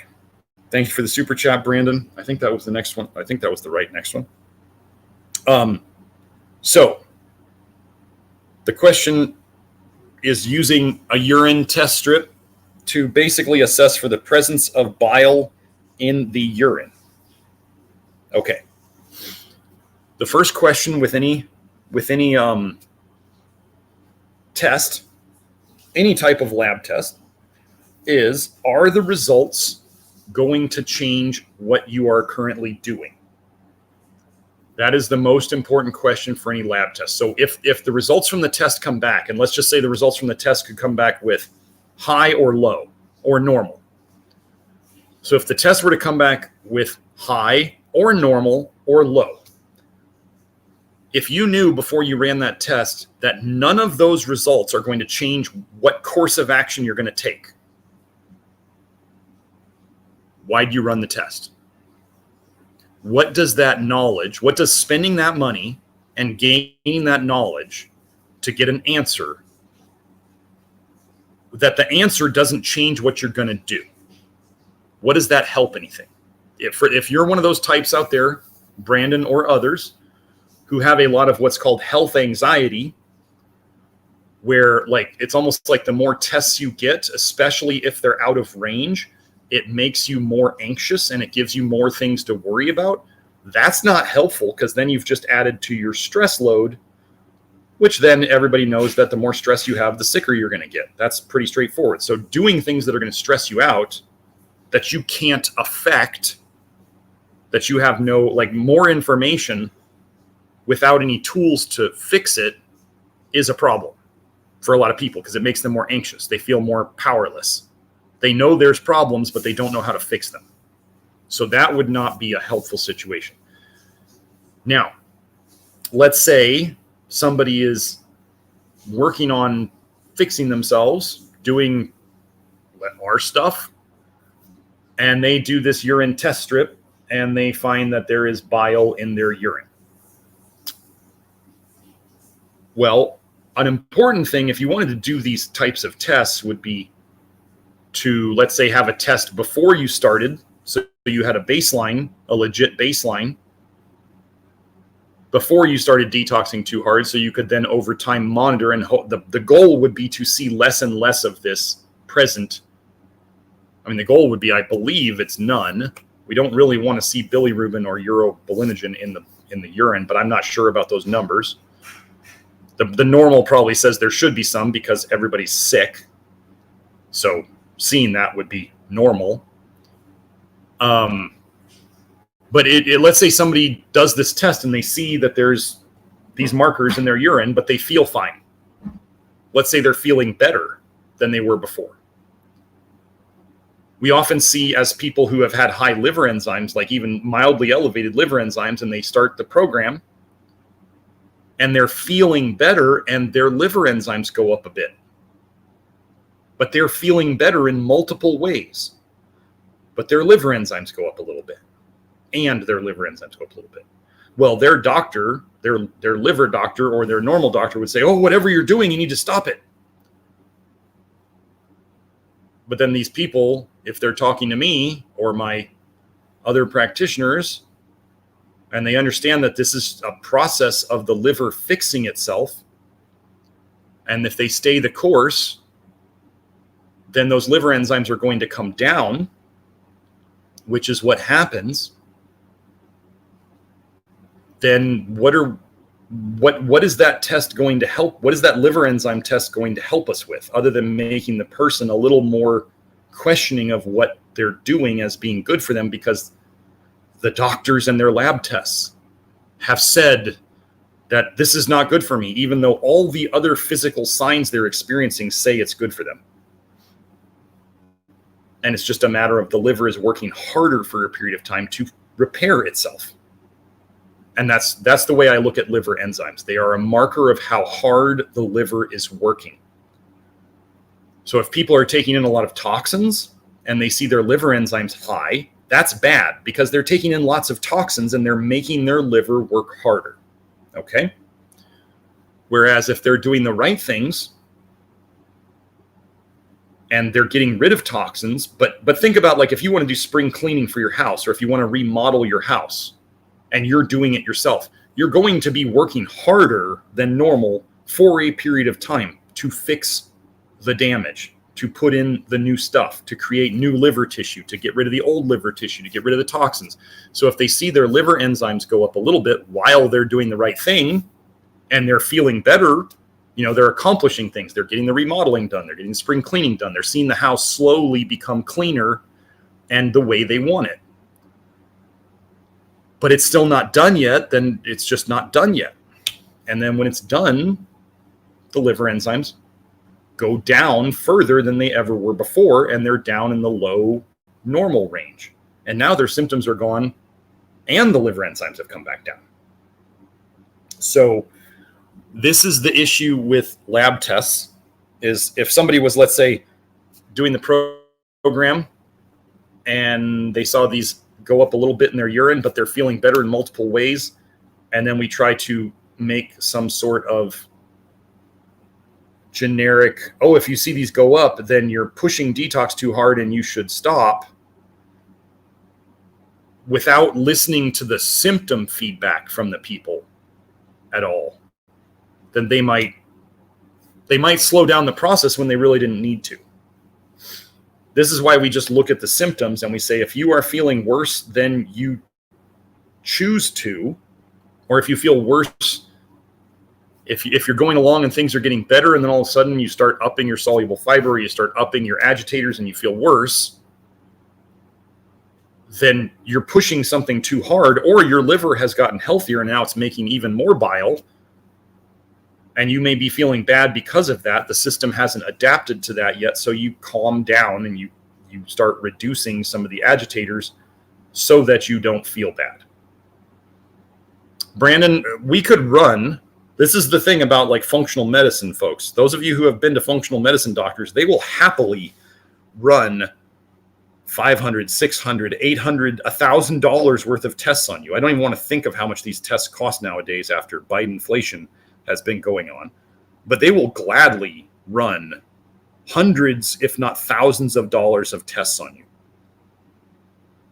And part of that is so they can find as many markers that are off, so they can tell you how bad a state you're in, so that they can sell you more stuff.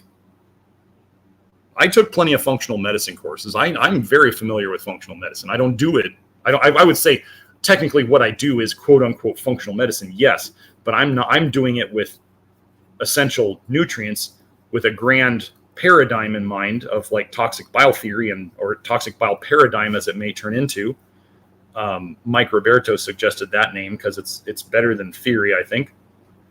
But we have a goal in mind. We are not just taking random supplements to push our labs back into range.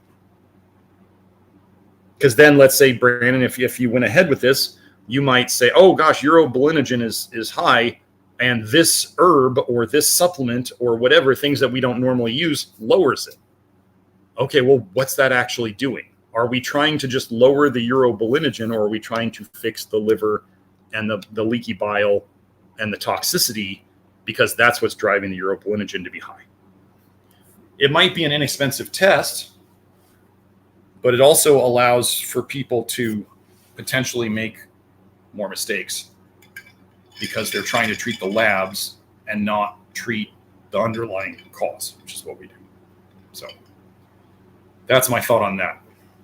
But these are like bigger thoughts. Like there's tons. I mean, I ran serum bile acids and fractionated bile acids on people for a while, and it didn't move anything forward. Like, are we going to keep doing this? Like I said, if the results of the test, no matter what they are not going to change the approach that you're doing, they're not going to make you change something that you're doing if they're one way or another. Why spend the money and run the test and just create another thing that makes you think you may or may not be doing the right things? Why not go by the actual results in front of you in terms of symptoms? So that's what we got. Okay, Susan says, Panax ginseng research shows it increases ALDH, ADH, and reverses fatty liver. Wow, what do you think? I've been antidoting with milk thistle, artichoke, turmeric, and schizandra for decades. Anything that boosts detox enzymes, you should immediately wonder what is in it that the body is reacting to. What is the body detoxing? Why would taking an herb cause the body to increase its detox enzymes? That's the first thought. Second thought would be potentially duration paradox. Like I see a lot of keto guys on Twitter talking about how their coronary artery calcium score is 0. Okay. Are there other problems that may show up later? Like you can convert one disease into another. You could eat in a way that changes fatty liver. You could take an herb that changes fatty liver, and it may be causing problems elsewhere. I mean, like I've shown with alcohol, the study on alcohol in mice, where the young mice, they drank alcohol and it raised ALDH. But we know that alcohol runs through ALDH. So is it just speeding up detox because you put a toxin in there? It's milk thistle, artichokes, turmeric, schizandra. None of those are you've been doing these things, these herbs. I don't trust herbs I mean, what is the Panax ginseng doing to reverse fatty liver? What is it actually doing? What is the mechanism? What is it doing to the body? What is it making the body do to do these things? And why was the body not doing these things before? It didn't have a Panax ginseng deficiency. It's forcing the liver to do something, as I say, either that the liver could not do on its own, or that the liver was choosing not to do on its own. I'm not going to mess with it. I'll put it that way. So, yeah, that would be, if you want to go, when you start looking at the long-term effects of milk thistle, like it's bad for the liver long-term. It's in the ragweed family, and it's what is it doing to the liver? Why do we see it help in the short term, but then long-term it causes liver problems? I don't trust it. Okay. Let me see. But thank you for that other super chat. Wait, hold on. Taolin asks, why can't minerals come alone without being bound to something else? In food, do minerals come bound to something else? That, in terms of our free minerals, so what you're saying, free minerals, like, just zinc floating around as an ion, or that zinc floating around without being bound to anything, or free copper, as an example, that's like metallic zinc or metallic copper.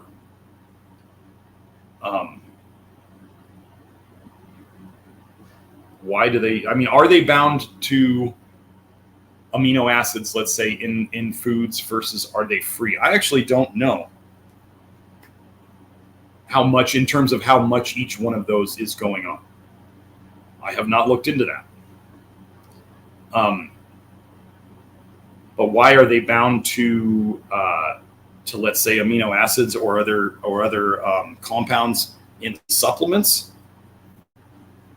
Probably because they're easier to work with. So they kind of, like, one of the things with supplements is when you're dealing with milligrams and micrograms, like especially with like selenium and molybdenum, it is extremely difficult to measure out, to, let's say, make selenium capsules, and you want to measure out 150 micrograms for 100 capsules for a bottle for making 1,000 or 10,000 or 25,000 bottles of something. It's just unwieldy to measure out 150 micrograms and have it be exact if it's just the mineral. So I know, like, the selenium glycinate from Albion and the molybdenum glycinate from Albion, which is what we use, like, it's actually the selenium glycinate plus there's more glycine in it. So they know that in a certain amount of powder that is much more easily measured, there's a certain amount of elemental selenium, and then the rest is either the glycine bound to the selenium or just extra glycine. So part of it is just to make it not so unwieldy, not so small an amount, so that it's easier to measure. The other thing is that I just don't know about the bioavailability. Pretty much, if you wanted to have metallic elements, they would probably have to be in solution. So if you want to have dry powders in capsules, you're going to need it to be bound to something. The absorption is probably better. They're probably less irritating to the system when they're bound to something, because they come in and they dissociate and they can be used, versus taking the free element is probably more likely to be irritating. Like, what isn't straight zinc? Isn't zinc metal? Or like, I have a magnesium fire starting bar here, where you scrape magnesium off so you can start a fire with it because it's so flammable. So I would really not want to be taking a magnesium powder when it's like super flammable. And that's probably part of it. Is it just there's probably a lot of reasons why we take them bound to things, and they're probably bound to things in foods. Free minerals often do like to bind to things for better or worse. So yeah, I don't have a great answer on that. I haven't looked too deeply into that, but I do know that like there's the example of that one company that was selling the magnesium pills, where they sold it with 7 different types of magnesium in it. So it was magnesium bound to magnesium citrate, magnesium threonate, magnesium glycinate, magnesium malate. It was like 7 different forms of magnesium. And they were trying to claim that these were the 7 forms of, all 7 forms of magnesium that your body needed. No, your body needs magnesium. It doesn't need magnesium bound to anything else. Like the way your body uses magnesium or any other mineral is it needs to break it apart from the thing it's bound to. So in a certain way, we want to take minerals that are bound to something that is easily and properly dissociated or broken off from that thing. Because your body doesn't use potassium iodide as an example in your thyroid. The problem with potassium iodide is specifically that it stays bound very tightly. And then it gets, in my opinion, what I believe is going on is it gets stuck in your thyroid as potassium iodide. So it's like you took potassium iodide and you jammed it into the iodine lock. So like, you know what happens if you put the wrong key in the lock and you try to turn it too much, like, right, the key breaks off in the lock and now you can't use the lock. I think this is why potassium iodide is so nasty for the thyroid, is because it goes into the iodine slot, but it doesn't dissociate. So it's the wrong key in the lock and it doesn't work right, but it still fits in there and it gets stuck there. So this is why if you look into the research, like potassium iodide ruins thyroids. How would it ruin thyroids? This is how I think it does that. It makes the thyroid, the iodine receptors blocked up. It jams them up. So we want these things to dissociate. We want the mineral to be floating around by itself in solution.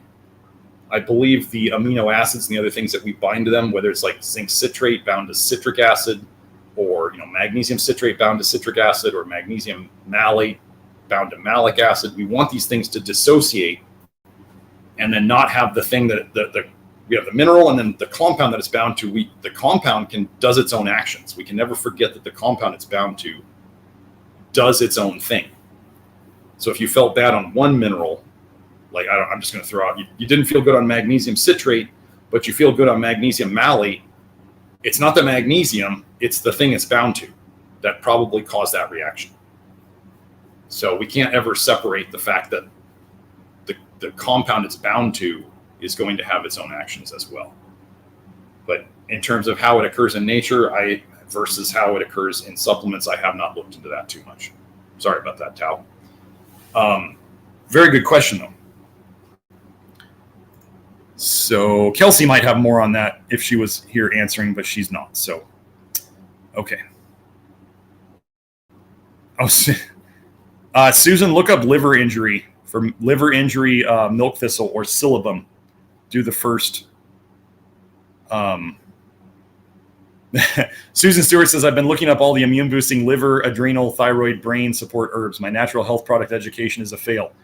Well, so Susan, we all used to do this. I mean, some guy on Twitter was like, he said to me, he goes, why do you not like natural medicine? And I was like, I just had to laugh because I was like, dude, I went through 4 years of naturopathic medical school. Like I understand this stuff and I'm choosing not to use it because I want to actually get to the root cause and not act like people have a deficiency of herbs. But that's the big thing, Susan. You have to think of, if we're taking herbs, like what are we hoping that they do?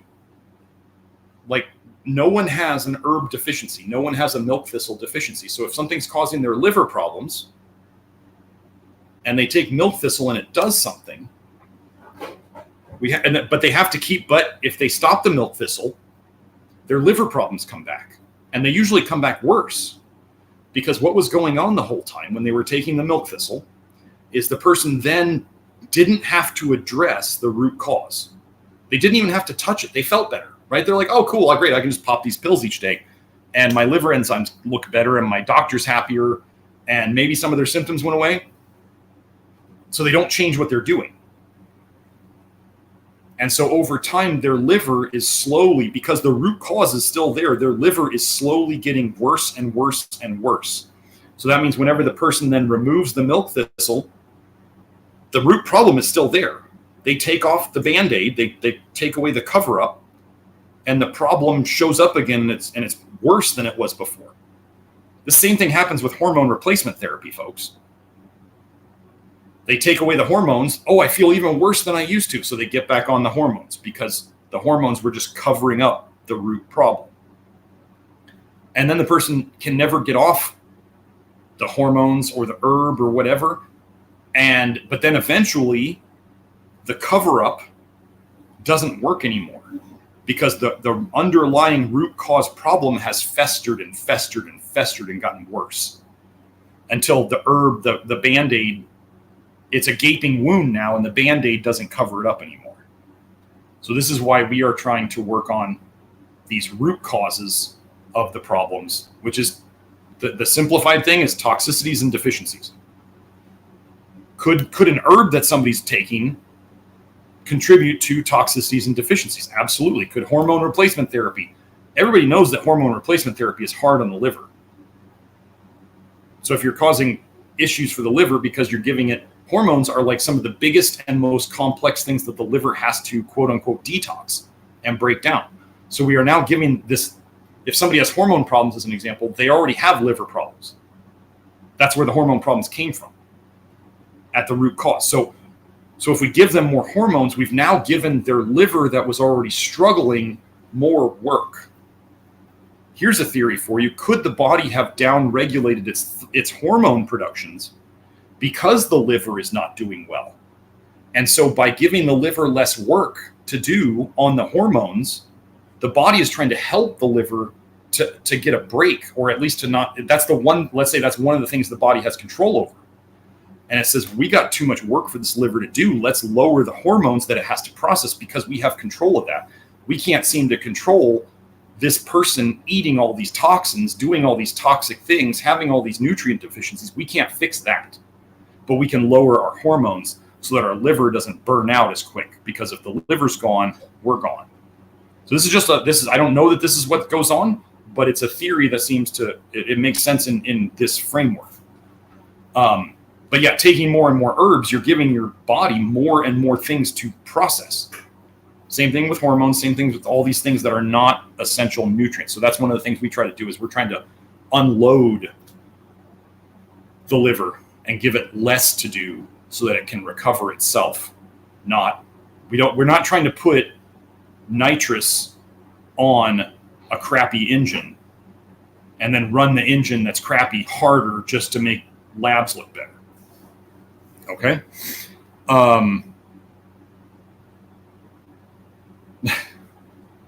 Doc Stone Cold. Yeah, nice.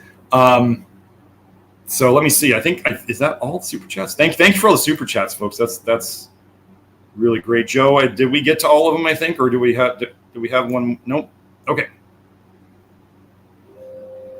Milk thistle in vitamins. Yeah, Susan was saying they even put milk thistle in multivitamins. We don't use any multivitamins. Multivitamins, the only multi thing that we use is, people could say, is Keystone Minerals, which is, we have two versions if you didn't know. We got the normal old Keystone Minerals, which is selenium. And let me just say one thing about Keystone Minerals, folks. Keystone Minerals, the basis, it's got zinc and selenium and molybdenum in it. It's not a magnesium supplement, okay? The magnesium that's in it, it's like a couple milligrams or whatever. It's the filler. Like, I had to put something in it to fill the capsule. It's not a magnesium supplement. It's not, I mean, technically it is. There's some supplemental magnesium in it, but it's not an amount that's going to help anything. It's the sprinkle in there to like fill the capsule. Okay. And then there's the Keystone Minerals plus niacin, which is the same stuff as the Keystone Minerals, except we did zinc niacinate, aka zinc nicotinate, instead of zinc picolinate. So it's got some niacin in it, some nicotinic acid, which we like. It's only about 112 milligrams, very basic dose. And then we, so you can, if you want to do either of those, there's still some magnesium in that one. Actually, somebody had a good suggestion. What I'm going to do in the future when we make another batch of the Keystone Minerals plus niacin is I'm not going to do the magnesium malate in it.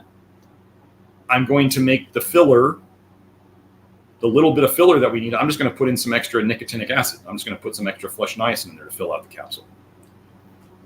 So that will be that. Okay, so Annie, last super chat. I got to go do the inner circle. So this is the last super chat. If any more super chats. Okay, so yeah, I see Annie. Thank you for that. She says not plant, the plan. Here we go. Okay, now what's the plan for finding out root cause for women in menopause and hormone or replacement? Progesterone has helped your mood greatly. Okay, so what do we do the root cause as? Well, we always assume that there are the toxicities and deficiencies. So I'll just review what are our three basic approaches, the three grand concepts or principles that we work on. One is to reduce and minimize, or even eliminate if we can, the main toxicities that are coming in. Number two, we want to bind up and facilitate the removal of the toxins we already have stored in us, in our liver, in our body fat, wherever they are. And then number three is to restore the nutrient deficiencies, particularly the minerals that are present as part of, they were already there, or even detox can increase our nutrient needs, and to help the system just run better so we can get rid of these things. Okay, those are the three basic things. When we're talking about hormone issues, I think I did a whole, I need to do a video on the testosterone stuff. But basically the big things that we work on, I've shown in Twitter threads with some research, and there may be some stuff on the YouTube channel, like vitamin A and copper. The big things we work on is vitamin A toxicity and copper toxicity. They both royally screw up testosterone, estrogen, progesterone, these things. These main hormones that we're trying to work on. Then zinc deficiency, selenium deficiency, like nicotinic acid deficiency, as in flesh niacin, these things all affect these processes. So we just, we do what we do. So this is an important thing, Annie. I don't have like a progesterone deficiency protocol. We do the same things. We do principles, concepts for all these conditions. So like zinc deficiency, if it's measured, like if we do hair and blood testing and we see that there's a zinc deficiency, the concept is correct the zinc deficiency. How that might look for each person, one person might be able to correct it just with muscle meat, and maybe they don't feel good on supplements. Another person, like myself, I seem to do really well, and my testing seems to reflect that I do really well with about 60 milligrams of zinc a day. And that seems to be what I long-term need to maintain my levels where I want them. Does everybody need that? No. And some people are going to hear this and they're going to think, oh my gosh, I'm going to take the same dose as Dr. Smith, and you're going to mess yourself up. I don't know who it's going to be, but somebody's going to think that just because that's what I take, that's what they need. And you're going to mess yourself up because you didn't individualize it. First of all, you didn't test probably. And second, you didn't pay attention to what happened to you when you took that dose. And potentially, if you started getting problems, you didn't reduce your dose. Or who knows if you even tested and you might need more than that for a while. But this is what we do in our testing and consultation, where we have people actively giving us feedback. I feel better, I feel worse. We get to see their tests, anywhere from every 4 to 6 months, and we get to adjust as we go. So that would be like zinc is huge in detoxing vitamin A. Zinc is huge in detoxing copper. So zinc plays a role in both the nutrient part of it and also the detox part of it. And then we know vitamin A affects these things and copper affects these things. And these are the things that people aren't tending to deal with. Or they're trying to get more copper. Like the guy on Twitter who's like, his face is red all the time. And he talks about drinking out of copper cups and copper everything. And he wonders why he's pink all the time. A pink face all the time, folks, is a bad sign of your liver not doing well. And he suggests copper all the time, and I say copper is bad for the liver, and he's the guy with the red face. So who's right? You can figure that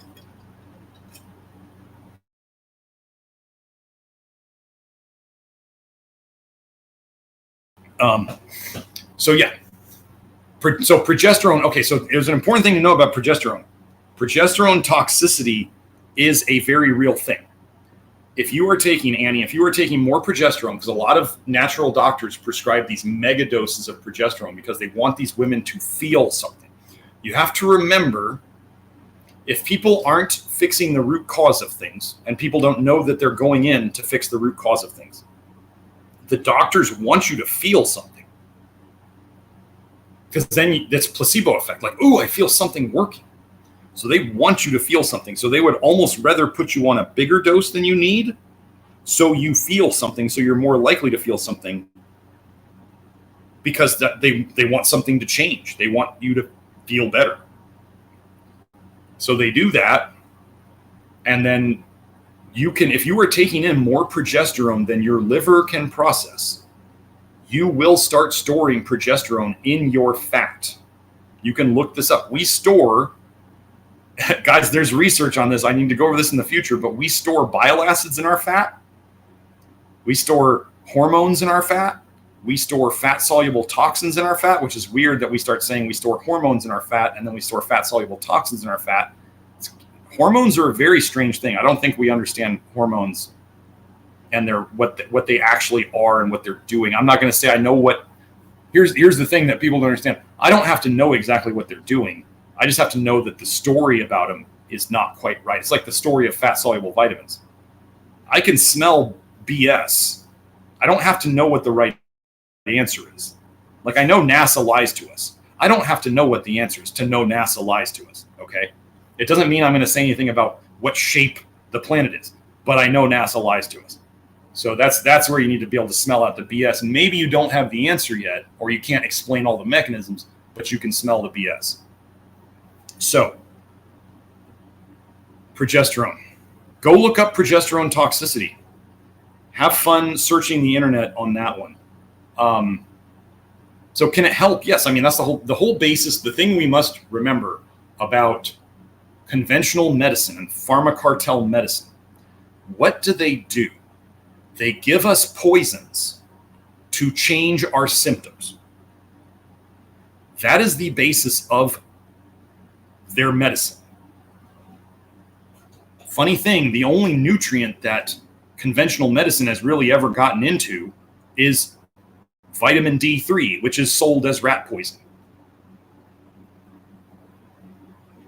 Really weird that that's their one nutrient pet trick, and it's sold as rat poison. This is what conventional medicine does. They give us poisons to change our symptoms. Now, when they start messing around with hormones, like I said, hormones are I just don't think we understand as much as we think we do about them. And progesterone is absolutely stored in the fat tissues. If you take it, it's just a math equation. If you take in more than you can get rid of, you are building it up in your system. And then when you stop, you have to then get rid of it. I think I have a progesterone. Let me go see if I can find.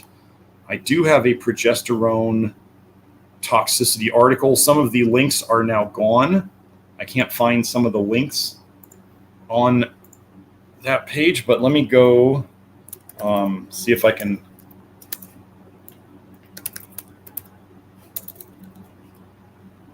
Oh, come on. So nutritionrestored.com/blog-forum is another place of mine where I used to post lots of stuff, and I'm getting the link from there now. my article on progesterone toxicity. There it is. So I'm not saying, so, okay, so Annie, Joe, I'm sending this to, actually, I'll just post this on the chat, and then you can grab it from there. So, progesterone toxicity article, I just posted that there. Yeah. Oh, Susan was saying progesterone absolutely stores in fat. Dr. John Lee's wife was seen by a doctor I know in Toronto, Canada. He was the progesterone cream doctor. Yes. Oh my gosh. Yes. So there's that link I posted. I'm sure Joe will post on the screen if he hasn't already. I didn't look at the screen. So yeah, that's oh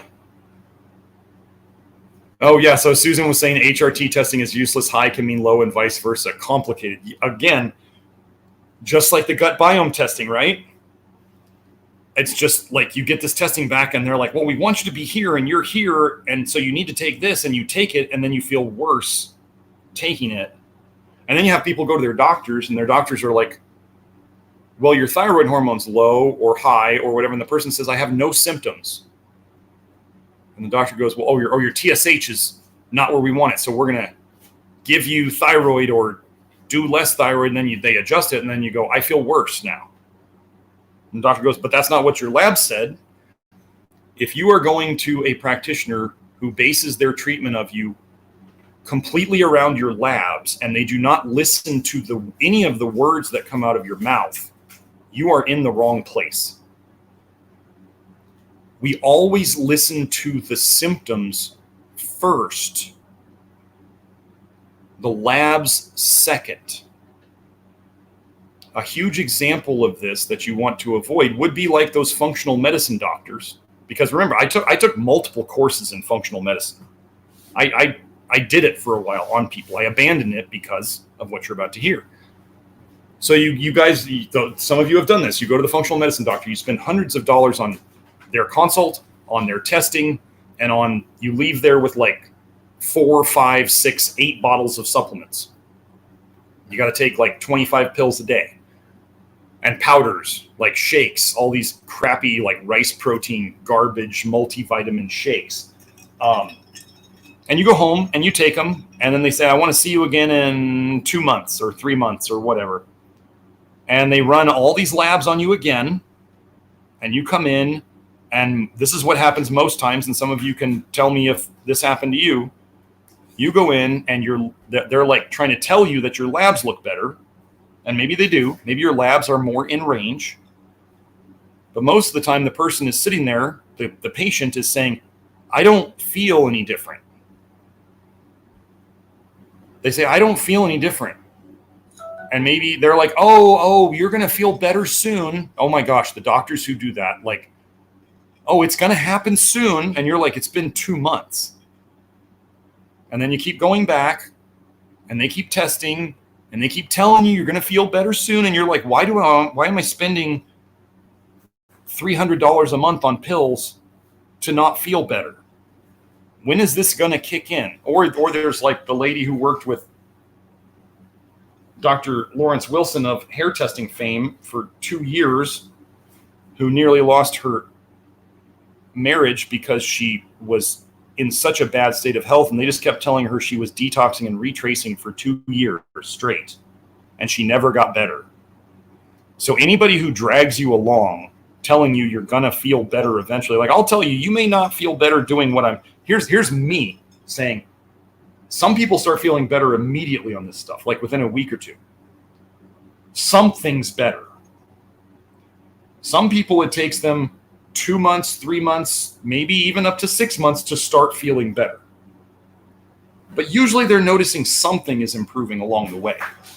Like, that's what I want to see. I'm not going to, if somebody said they did all this and they told me exactly what they did and they did it right for 6 months and they were like, I don't feel any better, I feel worse, I'd be like, either something's wrong, we're doing something wrong, or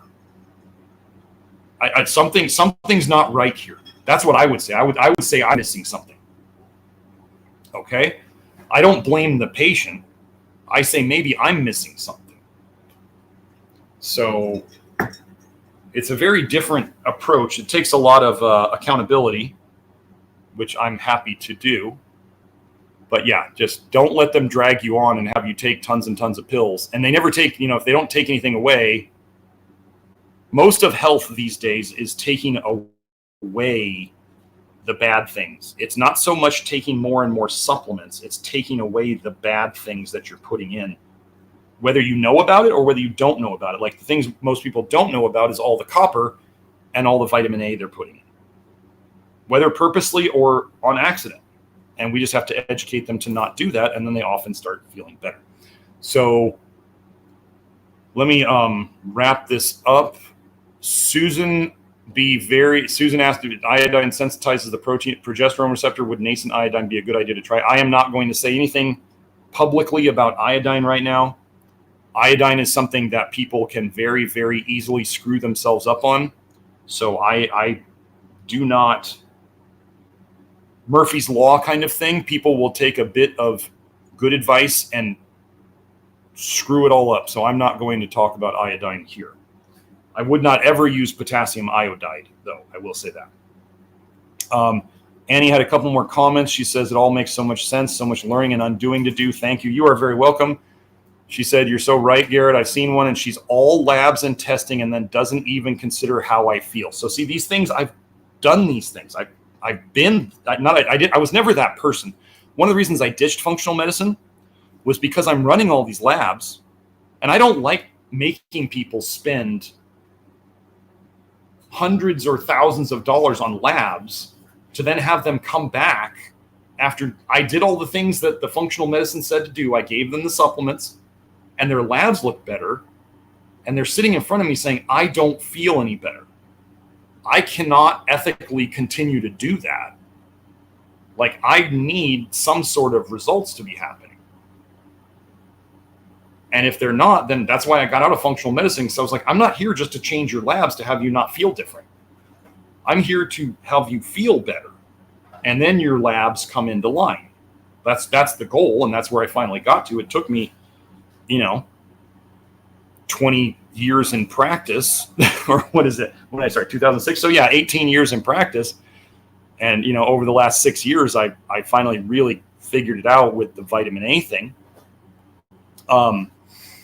And then Susan added, my hormones sorted themselves out after only 6 months of Love Your Liver. It was 12 years of hell and weight gain. Husband is a saint. Yes, your husband is a saint. Tell him I said so too. And yeah, so yeah, Annie, you may want to, chat with Susan or whatever about the hormone stuff. But yeah, hormones are a symptom. Always remember, hormones are a symptom. They're a symptom of something deeper. And if people are not talking about toxicities and deficiencies with the hormones, then they're not going to get to the answer that they would like to. So anyway, I think that's all the super chats. Let me see. I think So thank you for coming, y'all. Sorry it wasn't very exciting visually. But we'll see what happens. I am up here in Idaho with Kelsey. We're going to be getting, like I said, her Etsy store stuff all shipped out over the next couple weeks. And we'll catch her all up on that. I'm working on potentially making some of her favorite products, her best-selling products, like the zinc niacinate salve myself, so that we can, and she'll get a cut of that, of course.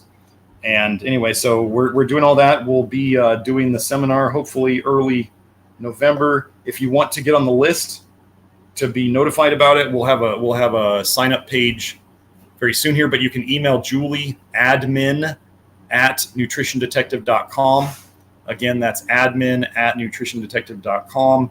If you want to get on the email list, where we'll send you all the information as soon as it's ready to send out, which should be any day now. So yeah, and then MD gave a great little compliment here. He said, I went through everything, and believe me, people, you are lucky to be here. I had to discover 50% of what Dr. Smith says by myself in 15 years. Yeah, it's the road getting here, folks, has been lots of trial and error. When people tell me that they've tried everything, I often chuckle in my mind and I go, you have not tried as many things as I have. I have to think that I had a very strong constitution to do all the stupid things I did to myself and come out of it as relatively unscathed. as I have. I was put here to do this, so that's that. Oh, and Susan said I knew something was seriously wrong with the naturopathic paradigm. It's green allopathy. Like if you know what allopathic medicine is, right? Cut, burn, and drug, right?